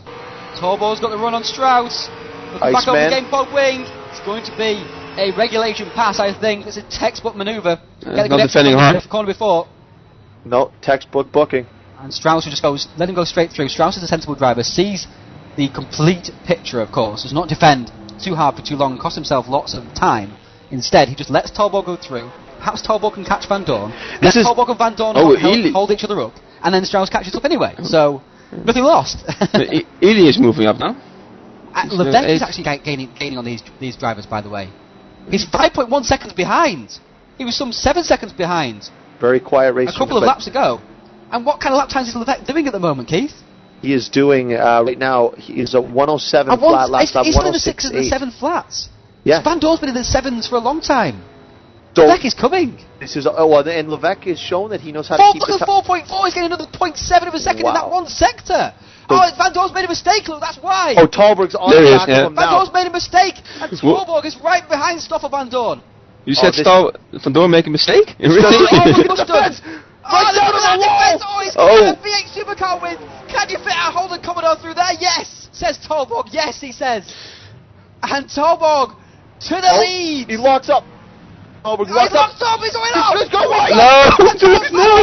Strauss watching all this with great interest on the grass. Still side by side. This is not good. Not through here, boys. Van Dorn's going to hit Van Dorn sideways. How did he hold that contact? Yes. Van Dorn takes out Torbo. Torbo's leading the race somehow. It's crazy. Unbelievable. And Strauss is right there for the picking now. Strauss is right there. And Strauss and Van Dorn hold each other. Torbo and Van Dorn hold each other up. Strauss problems anyway. There's big picture. Strauss on the outside. What a move! Oh no! Contact Van Dorn and nothing of it. And he didn't leave Strauss enough room. Oh, nice recovery. Wow, nice beautiful recovery. And Van Dorn carries on. Oh, wow, and Strani closing. Levesque just 3.3 seconds behind. Let's see that again. Let's just see what happened there. Watch that again. Oh, it's a pits though. Comes Jesper Torborg. Strauss carries on, Levesque carries on. Halfway point, Van Dorn's in. Van Dorn is in. Okay, let's watch that back on the replay, everyone.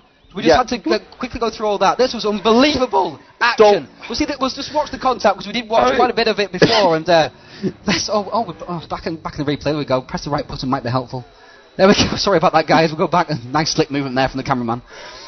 And this is.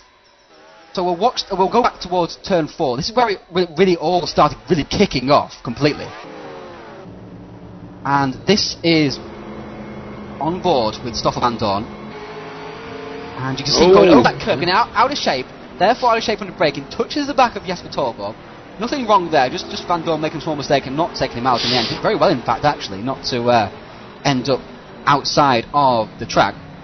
And then this is where Strauss will come up and try going around the outside, which would have been a superb move. Strauss tried it, and Strauss should appear here. There he is, there's Strauss. Van Dorn moves across just because he saw Strauss coming, but Strauss had nowhere to go, of course. Already fully alongside. Van Dorn moves across, spins across the grass. It's a little late once again. A little late for Van Dorn coming across there, I think. Yeah, but this of course is he penalty. Sorry, go on. It's a difficult corner also. Your car just moves quite a lot to the left there. Anyway, so it's difficult to control. This is from the swingman viewpoint. It's a very tough one. Here comes Strauss. Strauss definitely has a legal overlap. He is straightened out. Strauss is definitely. Yeah. It's a hard one to call. I don't think Van Dorn moved across at all. Actually, it's just a natural movement. It's a natural movement. I think both cars put themselves in a precarious position. Yeah. It's tough to call. It's got to be looked at. But I mean, that's completely racing from what we see there. Very tight spot on the track. No, there's no intent there. I mean, but look where Levesque is. Look who he's behind. Strauss. And look who's got the jump. Torborg has got a big gap on Strauss. Look at that. Yeah, but Van Dorn had 13 seconds pit stop and Torborg 11 already, so he got 2 seconds there. Strauss has lost lots of ground to Torborg. There's Torborg headed into turn 5, and then Strauss heading out to turn 4. So Strauss has had a poor pit stop because Levesque has caught them also. Now Levesque, look at this. We've got 4 TPS champions here, Keith. 3rd, 4th, 5th, and 6th. Yes, that's right. Torborg, Strauss, Levesque, Van Dorn.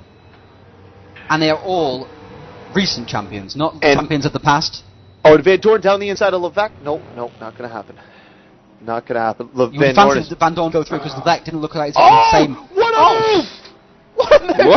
How did he do that? It's not going to work though. It's not going to work because Levesque's got to run off the corner. Contact coming onto the straight.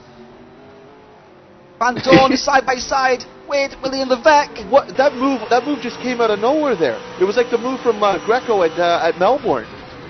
Oh, Van Dorn's broke later than William Levesque. Oh, and they're side by side. Levesque gets the curb. Saves it though. Saves it. That's a great move there from Stoffel Van Dorn. Let's quickly watch that on the replay. Just rewind it for you here. Yeah, like it just came out of nowhere. Just all of a sudden he's inside. So let's go on the rear wing, shall we? Oh, this one went past it now. Typical. There we go. On the rear wing, set Levesque up, goes over the curb. Thank you very much. I'll take that position. Looked very easy, didn't it? It almost made it look very too easy. Yeah. But Davis now has a 6.4 second lead over Jesper Torborg. Yeah, and they're running opposite Davis faster. has to do an extra pit stop. Davis is still in the laps at the end where he'll be some 15 seconds a lap faster. Yeah, but 105.5 he did. He's still in 5s. 105. He did one poor lap of 106.9. He's got to open that gap up a bit more because he'll gain maybe 15 seconds at the end of the second stint for Torborg, third stint for Toby Davis. Yeah. No, he'll make it 21 seconds, but it takes at least 30 seconds for a pit stop here. The full pit stop, the trip through pit lane. So, but Strauss has lost 5.5 seconds to 5.5 seconds to Jesper Torborg during that pit stop exchange, and Van Dorn is not catching Strauss at all, really. So it looks like it's Torborg's race to win here because first of all he's got the gap, he's got the race position, and it looks like, and he's demonstrated he's got the tyre wear. So Torborg's looking very strong indeed. Very strong, very strong. And like in the team championship, I mean, you've got Toby, you've got THR at the moment, yeah. Yeah, you've got THR Orange looking to capitalize here at the end of this event here, because Schleimo just doesn't seem to have the outright pace, but it's consistency. We said the differences in the drivers, right? Yeah. And but Davis has a great chance of actually beating Strauss or Van Dorn here, you know. Yes, yes. It's an outside chance, definitely. Yeah, they lost a lot of time, so... After the pit stops, the big losers, Danny Asprey's on a 2-stop strategy, but he's back in 18th, so that's not going to work for him. And Holm back in 16th. I wonder what's happened to Danny then. Maybe he's not on a 2-stop. Maybe he's on a 1-stop and just made a mistake somewhere. But Brent is in a great position at the moment, having a good battle there with Tobias Lehmann. That's the battle of the very consistent, fast drivers. Plenty of speed in them, plenty of consistency also. Tveit has lost out a little bit. But big loser actually, Ivo, Loeffler, 24th. Yeah, for 42-second pit stops. That doesn't help. No, he mustn't damage, failed to untake the repair damage. Ailey, somehow Ross McGregor's found himself in 11th position as well. How has he done that? He's come out of nowhere. Does this all the time during pit stops. I swear he doesn't actually even pit, just wanders through and just shoot the tyres at him as he goes past. Marco Felix is in 12th. He's lost lots of ground to his early race rival, which was Kevin Brent. He lost some 7 seconds. Tolborg is gaining on Toby Davis. So Tolborg's going to be up with Toby Davis by the time Davis pits, I would imagine. And therefore Davis is technically going to be a pit stop behind. He's not going to catch Tolborg. Absolutely not. He lost too much time in the first stint, just at the start. Loeffler's been lapped by everybody up to 13th place. Yeah. Orban with a very solid race. Nicky Defray is solid as well. Adrian Holm 15th. He's dropped a few positions. Celso Ferreira gaining positions once again, as he always tends to do, it seems. Asprey's gone up to 17th now, ahead of Oyala. Manizevsky's in behind also. Yunt, Ortiz in a very solid 21st. Lee Palmer 22nd. 23rd is Andy Johns. So that early burst that we saw for Andy Johns has just petered out just a little bit at the moment. And there is, of course, James Johnson and Chris Butcher. Lennon, Rodriguez and VR, both out of the... all 3 out of the race, sorry, rather than both.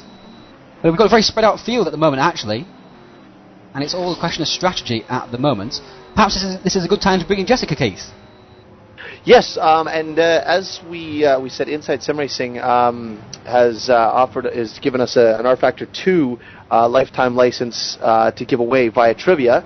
I'm going to have Darren come on in as well too, just to announce it, and we'll throw the video up. Absolutely. So just see if he's still there. I should have missed the cue there before. I would have given him a quick message, but what I will do first is I will play the video. Jessica recorded this, and this is the trivia question that needs to be answered. And you can go to TouringProSeries.com, or sorry, Facebook.com/TouringProSeries and click on events, and all of the information on how to enter is there. But to answer the question, this is the question that needs answering. So we'll give it to Jessica. If you do get a bit lost, it is TouringProSeries.com. You can remember that and click the Facebook button at the top of the page. So that's and we will play this. Yeah, we will play this another time as well, and I will also post it up in the chat as well too. So we'll give it away to Jessica. Absolutely. Pay attention, guys. Oh, you'll have to open it.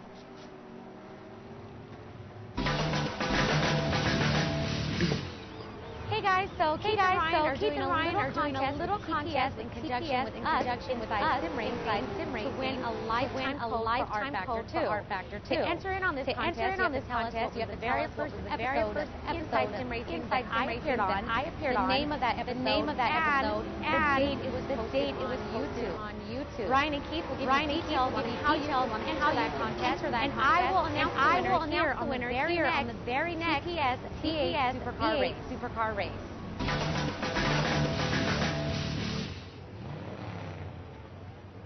So there are the questions you have to answer there. So hopefully you've made note of that. Keith will also be entering that into the Facebook page and also into the chat also, so you can copy it down from there. We'll also play it later on in the broadcast. But a big piece of news, just quickly: Toby Davis out of the race. Out of the race, and let's try and see if we can get something on the replay. It's in. Oh, there we go. Oh, he's got big damage. Look at that. He's hit something very hard. Oh, he's hit something very hard. I think that's. There it is. Yeah. No, don't tell me he found another little spot on the track. No. Not quite sure. No, that's in a completely different place. Look. You know what it is? I bet he's come out of turn 1. Yeah, got into the grass, gassed it up, and shot across the track and destroyed his car against the inside wall. He did. That's exactly what he did. That's championship over for him, I think. Absolutely, and he's missing one race also as well. That's incredible there. So back to my match there, but those obviously detracted from our competition there. But trust you, Toby. It's supposed to be staff. It's supposed to be helping TouringProSeries, not distracting. Anyway, Toby was leading now as a result of that. He's definitely out of the running for this race. And we actually have Toby Davis here in the booth with us. Absolutely, we do have Toby Davis in the booth with us here at the moment, and Toby's going to explain to us quickly before we bring Toby in. Just to remind you, those competition details, we will play them later on in the show also, probably just before, maybe just after the driver interviews. Keep on tenterhooks there if you just missed it, or if you just want another look at Jessica Lopez, to be honest, because she's a very, very pretty girl. And I'm very hyped that she said my name. It's all very exciting, Keith, isn't it? All stars, famous. It's very exciting, very exciting. And so check that out. All the information's there. So yeah, go ahead. Sorry, Toby. Explain yourself. It's quite simple. I had a graphics freeze. Oh dear. And then when it came back, I was hurtling towards the wall on the grass, so couldn't do anything about that. Unfortunately, I would have had a chance of winning this one because I was 5 seconds ahead of Jesper, and that's where I needed to be coming into the second round of stops, about 5 to 10 seconds, something like that. But you reckon that you would have been able to gain, because the pit stop here takes about 30 seconds, right? To go through all the pits, stop, take your pit stop, trundle through. Yeah, the difference between I don't think we got another 25 seconds out in the final 10 laps of that stint. Yeah, but they were all trying to do the undercut on each other, and it would have been close. I worked out it had to be about 10 seconds, so I was allowing for a mistake or two. It's a shame, but never mind. At least Jesper's looking strong in the lead, so that is a shame. Don't you have an NVIDIA graphics card, Toby? No, yes, I do. Yes. What have I told you over the years? Yeah, well, next time I think I won't try and overclock it prior to a V8 Supercars race. No, not a good idea. And hopefully NVIDIA don't get offended to us. Please do still sponsor us, NVIDIA. You sure you weren't filming yourself, Toby? Did you have a camera in the car? That's what it was. Maybe that was it. Well, Toby, on the plus side, now you have a chance to win an rFactor 2 lifetime license. Oh yeah, I'll have a go at this trivia question. It does actually sound quite interesting, so I will have a crack at that. Just missed the video. In fact, we must have got the video just about. Oh no, we crashed at the same time as the video. So we will see the video later on. So look out for that. Commiserations to you, Toby. As well. Yeah, very, very tough go for you, Toby. But congratulations on your karting win, although it doesn't help you here. Cheers, guys. Okay. Thank you to Toby for joining us. The big story out on track at the moment, guys. Brent. Strauss is gaining on Torborg hand over fist, and it's not Torborg going slow; it's Strauss going quickly. He has done 106. He's done how many laps? 1, 2, 3, 4, 5, 8 laps, 9 laps in the 105s, and all very, very consistent, very fast laps. Whereas Torborg has been in the high 105s, and the low 106s. But again, we've already seen this where Jesper maybe not pushing quite as hard and saving his tires, because he's always better at the end of the stint. Always. He's lost them 2 seconds in the last 4 or 5 laps, though, which is a little bit worrying for him, I would imagine. There are 15 laps to go, of course. Yes. Just it's like conserving. It's Adelaide all over again, but then the other way, really. Yeah, and Strauss is pushing hard, as he has to, just to stay ahead of Van Dorn. But Van Dorn now he's got a good start early in the race, and they kind of maintained the gap, didn't they? And then now also as well, he's not been able to gain as well when he's been behind. So he's kind of at the same pace of these guys, it seems, over a race stint. I think of course his car did kind of drop off right at the end of the stint, didn't it? Yeah. He's maintaining the gap now also more, so he's running the same pace as he did in the first stint, really, because the gaps don't change really. So, but of course it's not good enough because he needs to gain. Whereas last time he was holding Strauss at bay, and this time he just kind of. I mean, he's obviously not good enough. He's obviously going very, very quickly indeed. These three are setting blistering pace, Keith. This is actually awe-inspiring stuff from all of these guys. It is phenomenal, and it's a shame that Toby dropped out like that. And it's a shame because it would have been a joker in the pack to see these guys, with a different strategy and another fast driver in there. But rapid lock up there apparently from Toby Davis, which would tally with the replay actually, because we lost quite a chunk of the replay, didn't we? We did, yeah. That's often indicative of a freeze. This is major though for the team championship. Oh, but Torborg has stepped it up again. Yeah. Oh, you think you can have a go, do you, Strauss? Is that Lennon in the behind Strauss? That's Palmer, yes. But Lennon is in 4. Lennon's out of the race, of course. Well, Ivo, keep it. Of course. Yeah.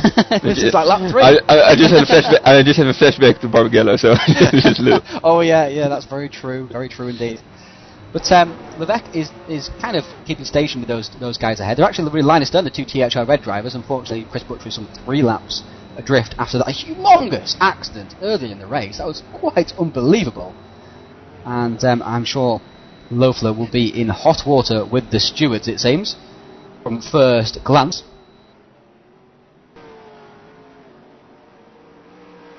And Strane is keeping up with Levesque also. So these two young guns. We've got Torborg, we've got Strauss, we've got Van Dorn, we've got Davies, haven't we, Keith? And we've got several other drivers who are current stars. But I think Levesque and Strane are the future of TPS. Oh, definitely. And we're only going to see more and more come from them as they race. The more you race, the better you get. And these guys are.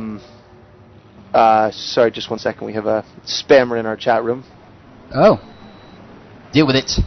Mm-hmm. Get the old band hammer out. Yeah. Schlemo is holding off Kevin Brents. These two have been very close together since the first pit stop, which is the only pit stop, in fact. He lost a bit. Yes, they lost by about 1.8 seconds, definitely. That's as big as they've been, really, apart from each other. So, but Tveit and Ailey are very close. This will be an entertaining battle, I would presume. Let's stick with this for now. This is the battle for 8th position. And both of them consistently winning. Strauss is losing ground to Torborg, and Van Dorn is gaining on Strauss. 1.6 seconds. Just watching the gaps there. And keep an eye on that gap. I wonder if Strauss has just pushed too hard, trying to close that gap up to Torborg. Of course, Strauss went 1 lap longer than Torborg as well, didn't he? Which would have cost him probably 2 seconds, in fact, actually, because we saw how much the lap times dropped off, and must not have had a very efficient pit stop either. So 2 seconds of that will be just through staying out 1 lap longer. Matt Orban is doing a good job. He's in 12th. Yeah, Matty Orban is doing an excellent job. Felix has moved up to 11th. As a result of Toby Davis, and Tveit pushing very hard over that curb. And Tom Ailey is right in behind now. Look for a move here. Look back. Don't look for a move here because Tveit's pulling away down the straight. I get the impression Tveit is actually running very low wing on this car. Very low wing, I was thinking that also. Yeah, several times down these straights it pulls away. It's good for defending, really. It is. And it creates lots of excitement in corners for the viewers as well, so... Yeah, but Tveit always does that, even with high wing, so it just doesn't... Even the Formula 1 car, Tveit would be doing that. Yeah. We've started to get some answers to the trivia question. A couple guys, Nikolai Levanov and Vincent Can, have entered simply by entering I would like to enter, or entered, rather than answering the trivia question. The instructions to enter are just above, if you read in the post there. Typing in entered, you will not be in. No, we can't just enter. Schlemo did in 113. He dropped back. He's dropped back, way back. Oh wow, he did 113. So what's happened there? Must be the previous lap. Can we get any of that? So we close enough for replay. He lost 6th position of Brent's there, did he not? Yeah, absolutely. Yeah. So, we might get something. This is looking promising. Oh, here we go. Here it is. Oh, for goodness sake. Anyway, we know where it was. We know where it was, but there it is. And he's made a mistake down at the final corner. I don't think Brent's was involved in that. No, it was far away. Was some 1.5 seconds away at least. So, Schlemmer's made a mistake, gets going once again, has lost, as you say, 6 seconds there. Back to live action now. So he'll be kicking himself again. Not his race, really. Strauss has stabilised the gap between himself and Van Dorn for 2nd and 3rd. Yeah, Van Dorn is really pushing hard. But look at this. Here's Levesque and Strane. This is the opposite to the last stint. Levesque caught Strane. This time it's the other way around. And Levesque doing quite a bit of Hamilton weaving there down the straight. He's got very low downforce as well, it seems. We'll call him Mr. Weaver. Mr. Weaver. It's the battle of the young guys, so...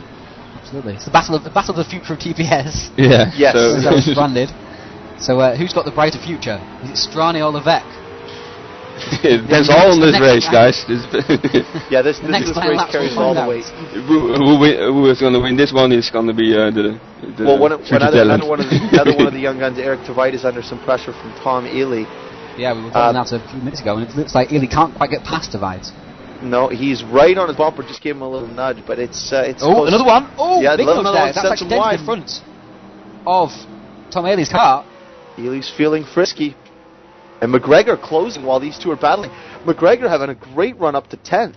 Yeah, McGregor is superb over race one. Absolutely superb over race one. Very impressed with him this season so far. Won at Melbourne after a mistake, a small mistake from Adrian Holm, gifted him the lead, and they held it right to the end. And in all 3 races this season so far in the Division 1, he just qualified around about 20th position, 17th, 20th, and then moved up. And he started it for Division 2, right? Yeah. Yes, he did. Yeah, the first race, as I was saying, yeah. I think he's around 11th, something like that in the standings already, so... Yeah, he's superb rivalry from McGregor. It shows how consistency shows, really.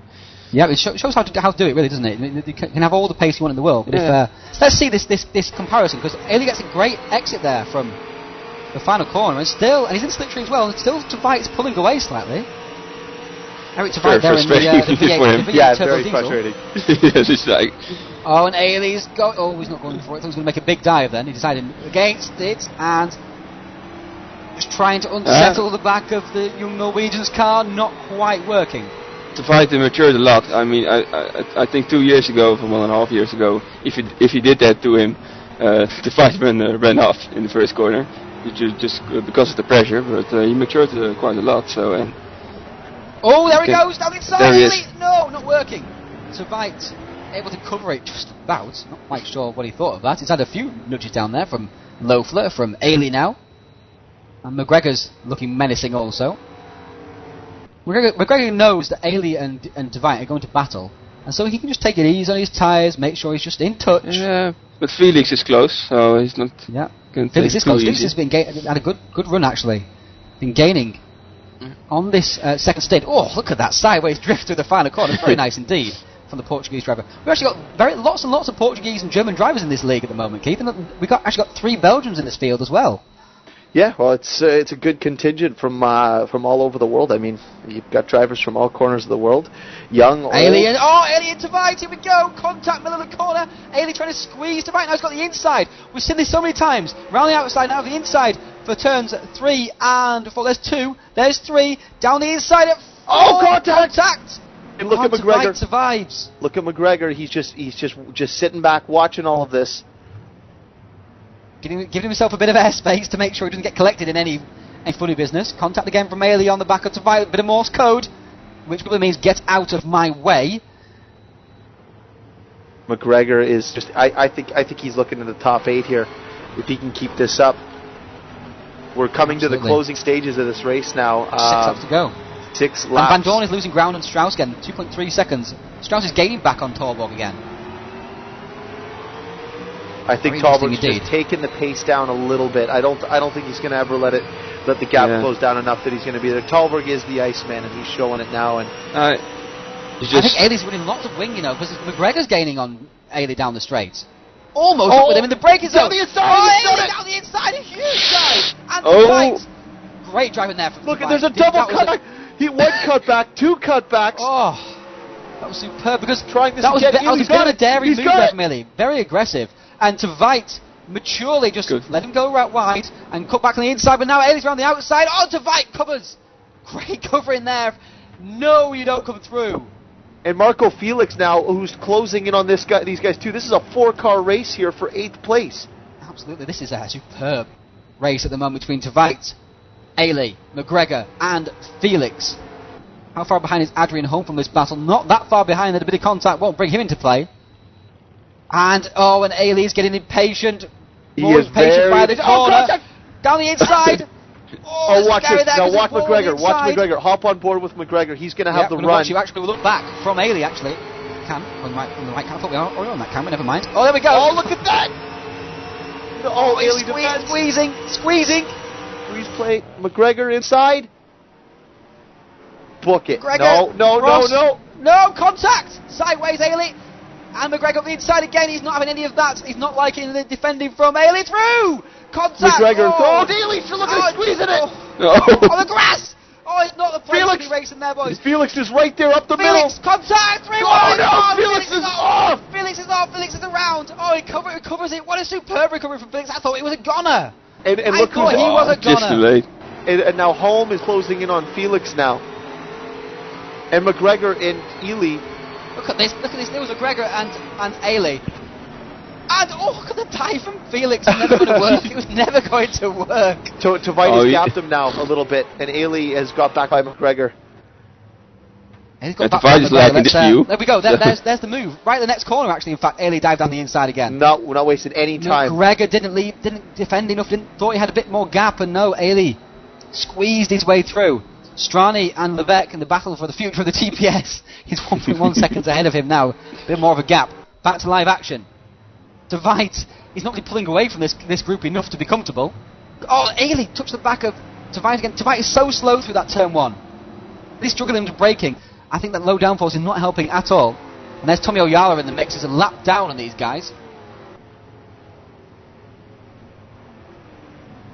Looks like it's calmed down just for the second. Thank goodness for that, because my vocal cords were going to get up and walk out the door in protest. Adrian Holm not far behind Felix now. As I said, a bit of contact, and Adrian Holm, there he is. There is Adrian Holm. There he is. So, Matty Orban also not that far behind either. Less than the corner. And Defray. This is great performances from the drivers who started out in Division 2, because they've come in, they've known they've got to be solid, they've known they've not quite had the raw speed, but they've been solid, and they've produced some superb performances to pick up plenty of points. As opposed to the hot shots, people who are quick over one lap, not able to produce it over a full race distance. But here is Oyala now trying to go down the inside of Ailey, because Ailey's been passed by McGregor again. McGregor! This time. Oh, he's gone. Big contact this time. Oh, that was Ely into the back of McGregor. He's collected himself, but look, Adrian Holm is by Felix, and now closing in on McGregor. Adrian Holm can smell 8th position, never mind. McGregor's smelling 8th position.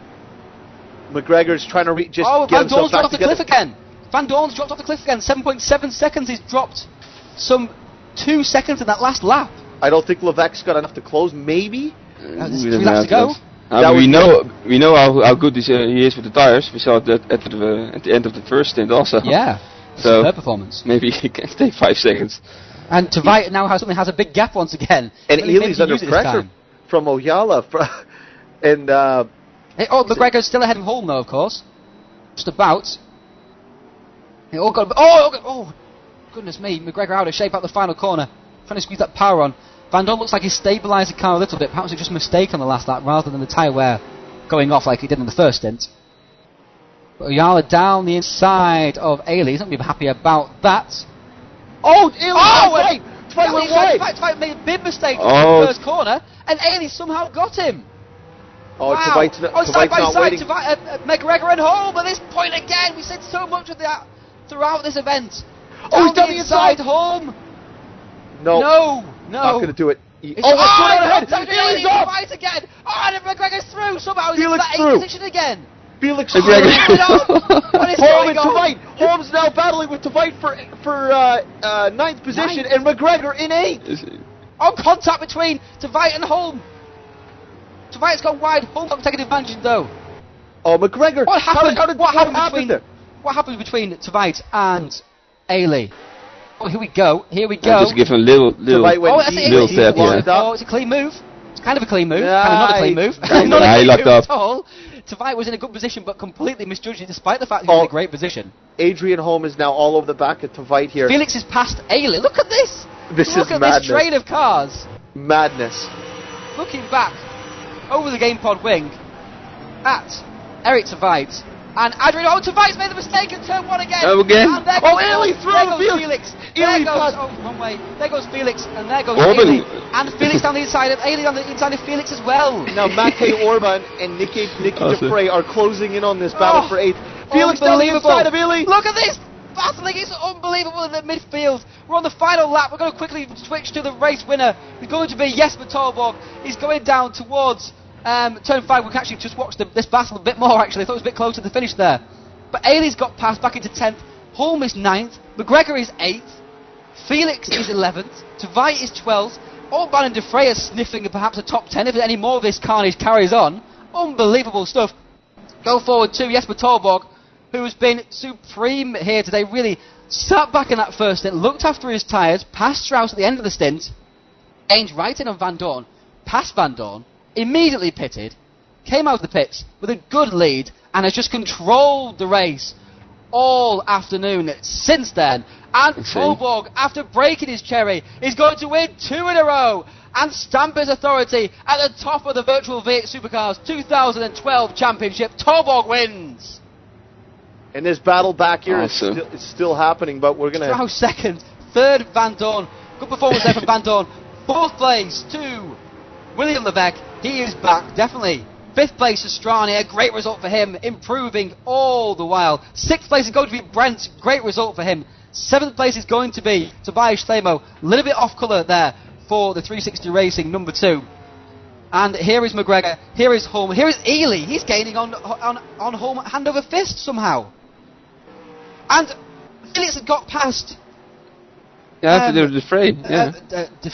Where's the fray gone? Orban's got past Tveit. Tveit went way back, so it's going to go McGregor. Oh, it's a battle in the final corner. McGregor, and now inside, Orban. Oh, that could have been disaster because there's big walls on the inside there.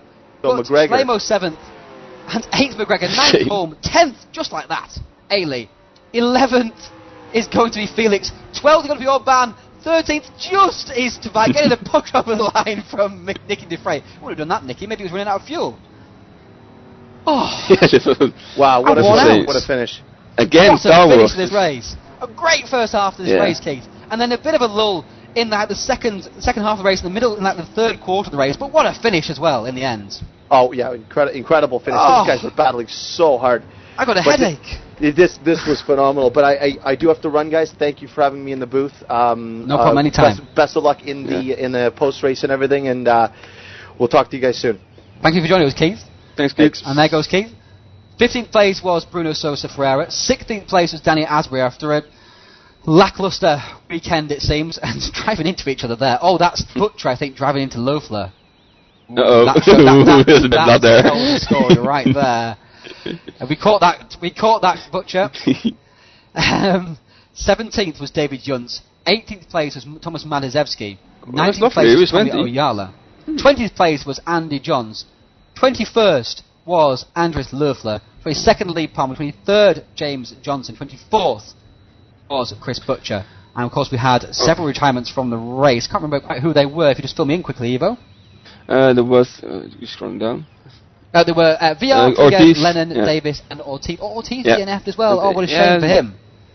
But that just shows, doesn't it? In fact, actually, Butcher was 29th and Johnson 28th after those pit stops early on. And yet they just kept going and picked up another 5 positions, which is plenty of points in the championship. So, big points everywhere. Them for pushing right to the end. But we are joined by the key runners from this event. And first of all, we're going to talk to Jesper Torborg. What a brilliant race there from you, Jesper. That was strategically a wonderful run. Yeah, it's not bad. Saving some tyres behind Toby. Saving tyres behind Toby. Apparently, Keith was saying that there was a bit of a robust move from Toby in the opening laps of that race to get past into third. Was it a team choice, or was it actually an actual pass for position? It was a team choice. Toby was on the two-stop. It was a team choice apparently, but we just got the inside information from Toby Davis. I like the fact Jesper actually played the diplomatic card there. Very good, Jesper. But actually, Toby just told us that Toby broke too late. So you should have just kept quiet. Never mind. Breaks too late. I apologise. He's been telling me off of that. Okay, so Jesper, second win in a row. He's taken you. In how many? It's been 12, 15 races to get your first Virtual V8 Supercar win. Now you win 2 in a row. Where do you go from here? Well, I don't know. Just hope I can keep it up. You just hope you can. Are you confident of keeping it up? I mean, when you saw Stoffel with that gap at the front of the field early on, were you confident of catching him? I wasn't too sure about catching him, but I was hoping he has ruined his tyres. And it turned out that way in the end, and it was a great win from Jesper yet today. It was a masterclass, especially in the second half of the race as well, because you had a good gap after the pit stop, sufficient pit stop, and that 5-second gap, and you were able just to maintain it without having to push yourself too hard. Bit of an easier afternoon than Adelaide. Yeah, a bit, but it was still hard. yes. Still hard, of course, but a little bit easier than driving around Adelaide for 200 kilometres. Congratulations to Jesper. That was a superb performance. Very, very impressed today. Second place in that race, Florian Strauss. That's I would say that's probably an improved performance from Adelaide, Florian. Not quite where you would want to be, of course. We want to be at the head of the field, but you must be impressed. That's the word. You must be pleased with the improvement you've made. Yes, this race is more like Barbagallo from the stint. So tire wear wasn't too bad today. I mean, Jesper is still better, but with the second place, I'm happy. Even though it's still second place again. This is a guy who does not like to come in second place. But you're enjoying the challenge this season, Florian, aren't you? Yes. Yeah, but of course, you don't enjoy the challenge of the tyres, though. We were talking about how you hate the tyres. Yeah, it's hard for me because I have to make a compromise between speed and tire wear, and it's difficult, as you see. Yeah, absolutely. And congratulations. Oh, sorry, go ahead, carry on. No, it doesn't affect his starts really. So no, that's an insane start. Yeah. And but of course you are still second in the championship, just 9 points behind Jesper, because of course you finished there was a 6-point gap before the start of this season, before the start of this race, sorry, and then you lost 3 points here today, but only 9 points gap. And how confident are you of making it a second V8 Supercar title in a row? Would you say very, or pretty, or 50-50? In the moment, I think Jesper's the man. Well, there you go. You heard it first from Florian Strauss. Jesper is the man. So he has the speed. He is smooth on the driving, and so. Absolutely, and he's I hope in next race I can. He's behind me the whole race, but it will be very tough to beat him. Yes, it sounds like an exasperated Florian Strauss there a little bit. Gives me a setup. It gives you a setup, yes, absolutely. Join THR. The whole field, sir. Everybody's joining THR then. Anyway, congratulations on your second place, Florian. That was still a very, very good run. What was a very, very close event in both qualifying and the race. It was a superb performance from all the top three. And finishing off that top three was Stoffel van Doorn. Stoffel, you didn't win for once. Yeah. You made a screenshot? I expected a little bit, because I only practiced like hot lapping, and then because I didn't have enough time, and the longest run I ever did was about 5 laps in a row. So I expected a bit after Barbagallo. I could see also at the end of the stint, like the last 5 laps, it was really hard on the tires, and I just took the same setup as Barbagallo, so I expected a little bit. So I didn't really knew during the race what I had to do, because I saw Florian quite close to me. Did I had to push or not? I was driving quite relaxed the first 5 laps, but then Florian was pushing a little bit more, so I pushed also a little bit more, and I could see we drove a little bit away, but unfortunately the tires didn't hold until the end of the stint.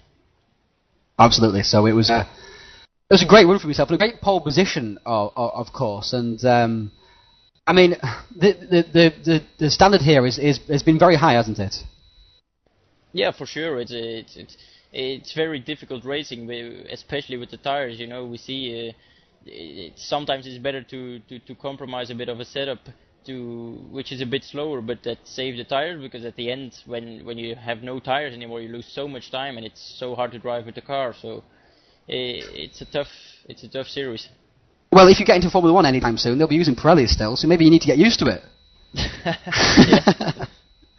So congratulations to Stoffel for his third place. It's only third place for Stoffel van Doorn. That's unusual to say, but of course it's still a very good third place, especially when it's very, very close. And I couldn't really ask Stoffel very many questions there, because he kind of answered everything all in one. So we'll move on from Stoffel. Congratulations to you, and thank you for having a word with us. Fourth place in that race, and back in form, William Levesque. Yeah. He's back. How did that race go for you? I mean, you had a very entertaining battle with Mr. Eric Strani. Yeah, the qualifying I just choked. For some reasons, I was 2/10 off what I could do. So I just had to get a good start. The start was alright. I got hit by Eric Veit, I think, so I got damage on the left side.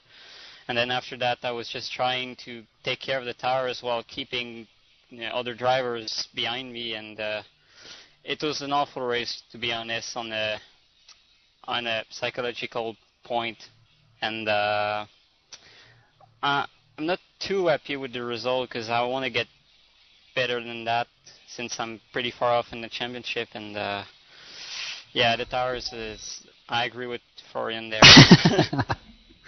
Well, you should be good at this time management thing. That's how you beat me in the Clios. And you saw the end of the first stint. There's a difference there. Yeah, about 400 brake horsepower and half a ton. Not quite. No, the Clios, it was more driving style, and in the V8s, it's really compromised between speed and care, basically. Fair enough. So I didn't take any care at all, basically, and I was rubbish. Anyway, thank you for that, William. Thank you for insulting me during my interview. But you must be. I mean, you said you weren't happy with 4th place, but you look at the people ahead of you. Jesper Torborg, Florian Strauss, Stoffel van Dorn. I mean, you can't be unhappy with that.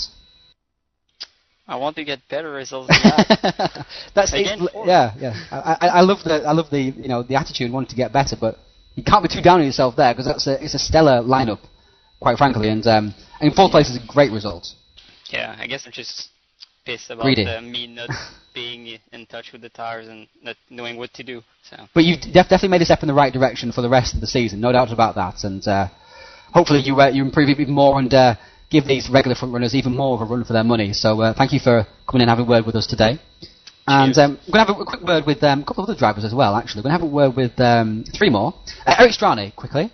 Eric, you've been improving fantastically throughout the season. I've been very, very impressed today. And you had a great battle today with William. Well, battle and battle. It was more like I was quicker in the beginning of the stints, and then I caught up to him, and then when I finally caught up and had maybe a bit of a chance to get past him, he flew away, which I knew that was going to happen, and it was quite a bad feeling to have, because I knew he was going to blast away in the end. But I know how that feels. Yeah, exactly. So, but I'm really happy with 5th. It's better than 2/8, so, yeah. Quite pleased. Yeah, absolutely, and I mean, you must be very, very pleased with your progress throughout the season. I mean, you've been making strides all the way through. There've been no backward steps at all. Yeah, I know. After I qualified second last in the Premier, I was like, all right, well, this is probably where I'm going to end up. And then I qualified 13th or 15th or something at Barbagallo and at Adelaide. So I thought, well, maybe this is where I'm going to be. And then now in practice, when I saw it was 2,000th off of Stoffel at one point, I was like, maybe I have a bit of a chance. But then I'm a terrible qualifier and couldn't nail that. But I'm still happy with 5th. Absolutely, and it's a great result for you. We're actually dubbing the battle between you and William the battle of the future of TPS, weren't we, Ivo? Yeah, we said that who's going to win this gets the name future of the TPS, really. But so we're looking out for that. We're looking out actually for a battle throughout the season in the championships. Whoever already well established as William, but you get a new nickname. then I just got to make sure I spin fight out every time I see him. Yeah. Oh, of course, but okay. Yeah. So we're going to move on. Thank you for talking to us, Eric, and we're fantastic to have you in the series, and we're fantastic to see your progress throughout the series, and we'll keep a watchful eye on that, of course. And we'll have a quick word with quickly Adrian Hulme, actually, because you were involved in that incredible battle of the last 5 or 6 laps of that race. Yeah, it was crazy. It was I don't know. I was so confused when I saw that I was 9th. So pretty happy to be able to make up a couple of positions during the last few laps. Absolutely, it was quite incredible to watch. What was it like being in the middle of that? Oh, it was mental.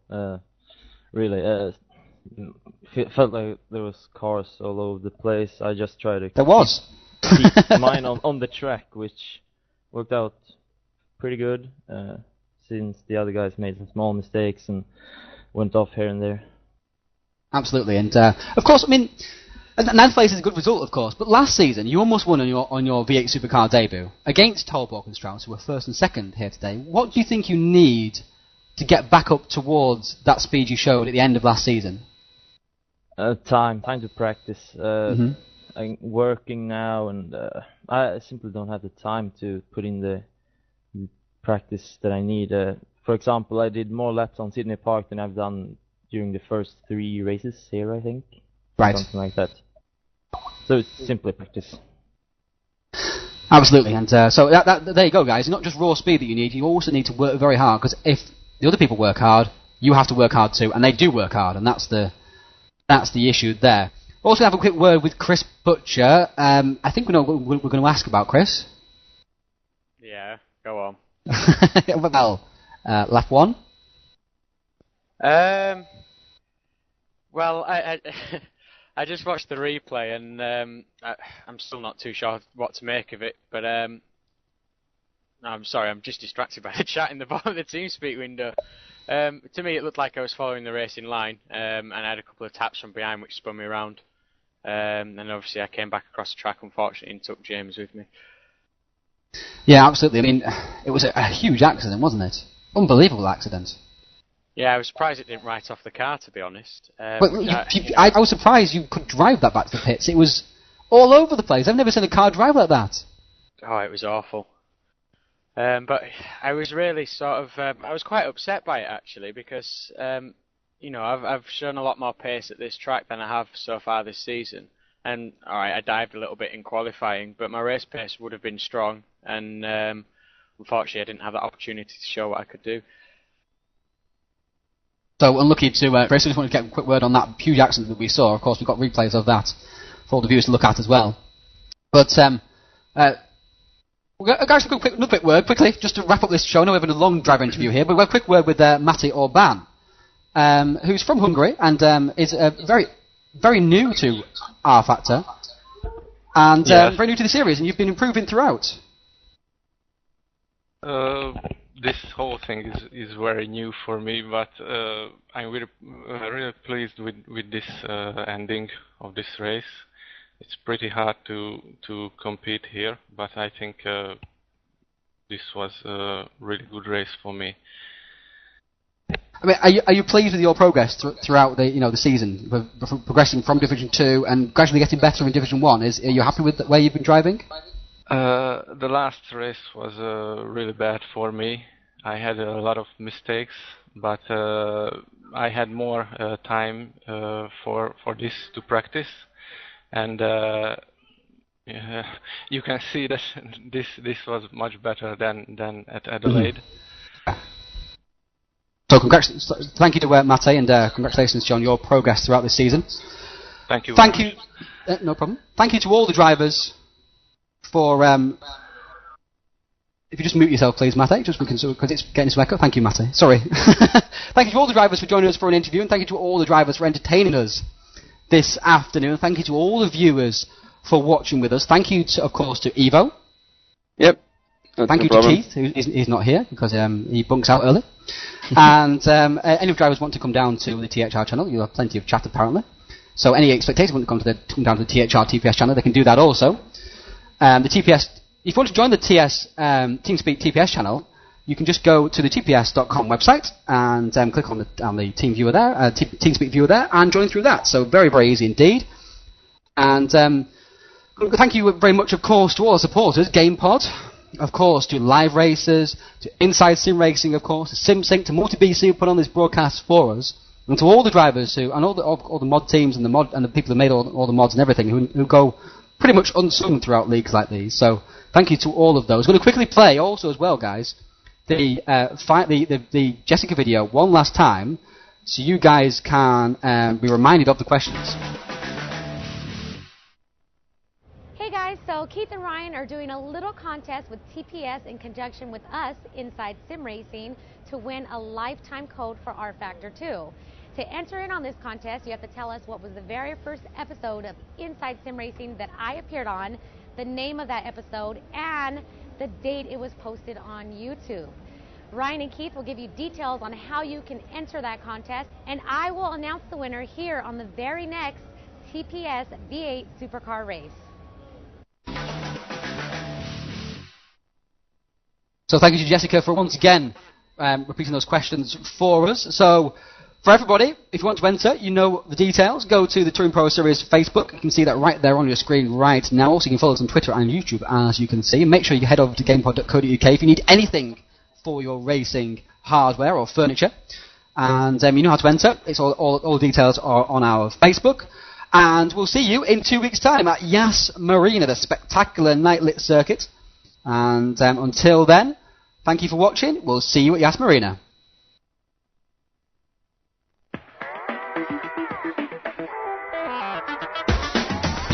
GamePod, the ultimate race rig for those serious about sim racing.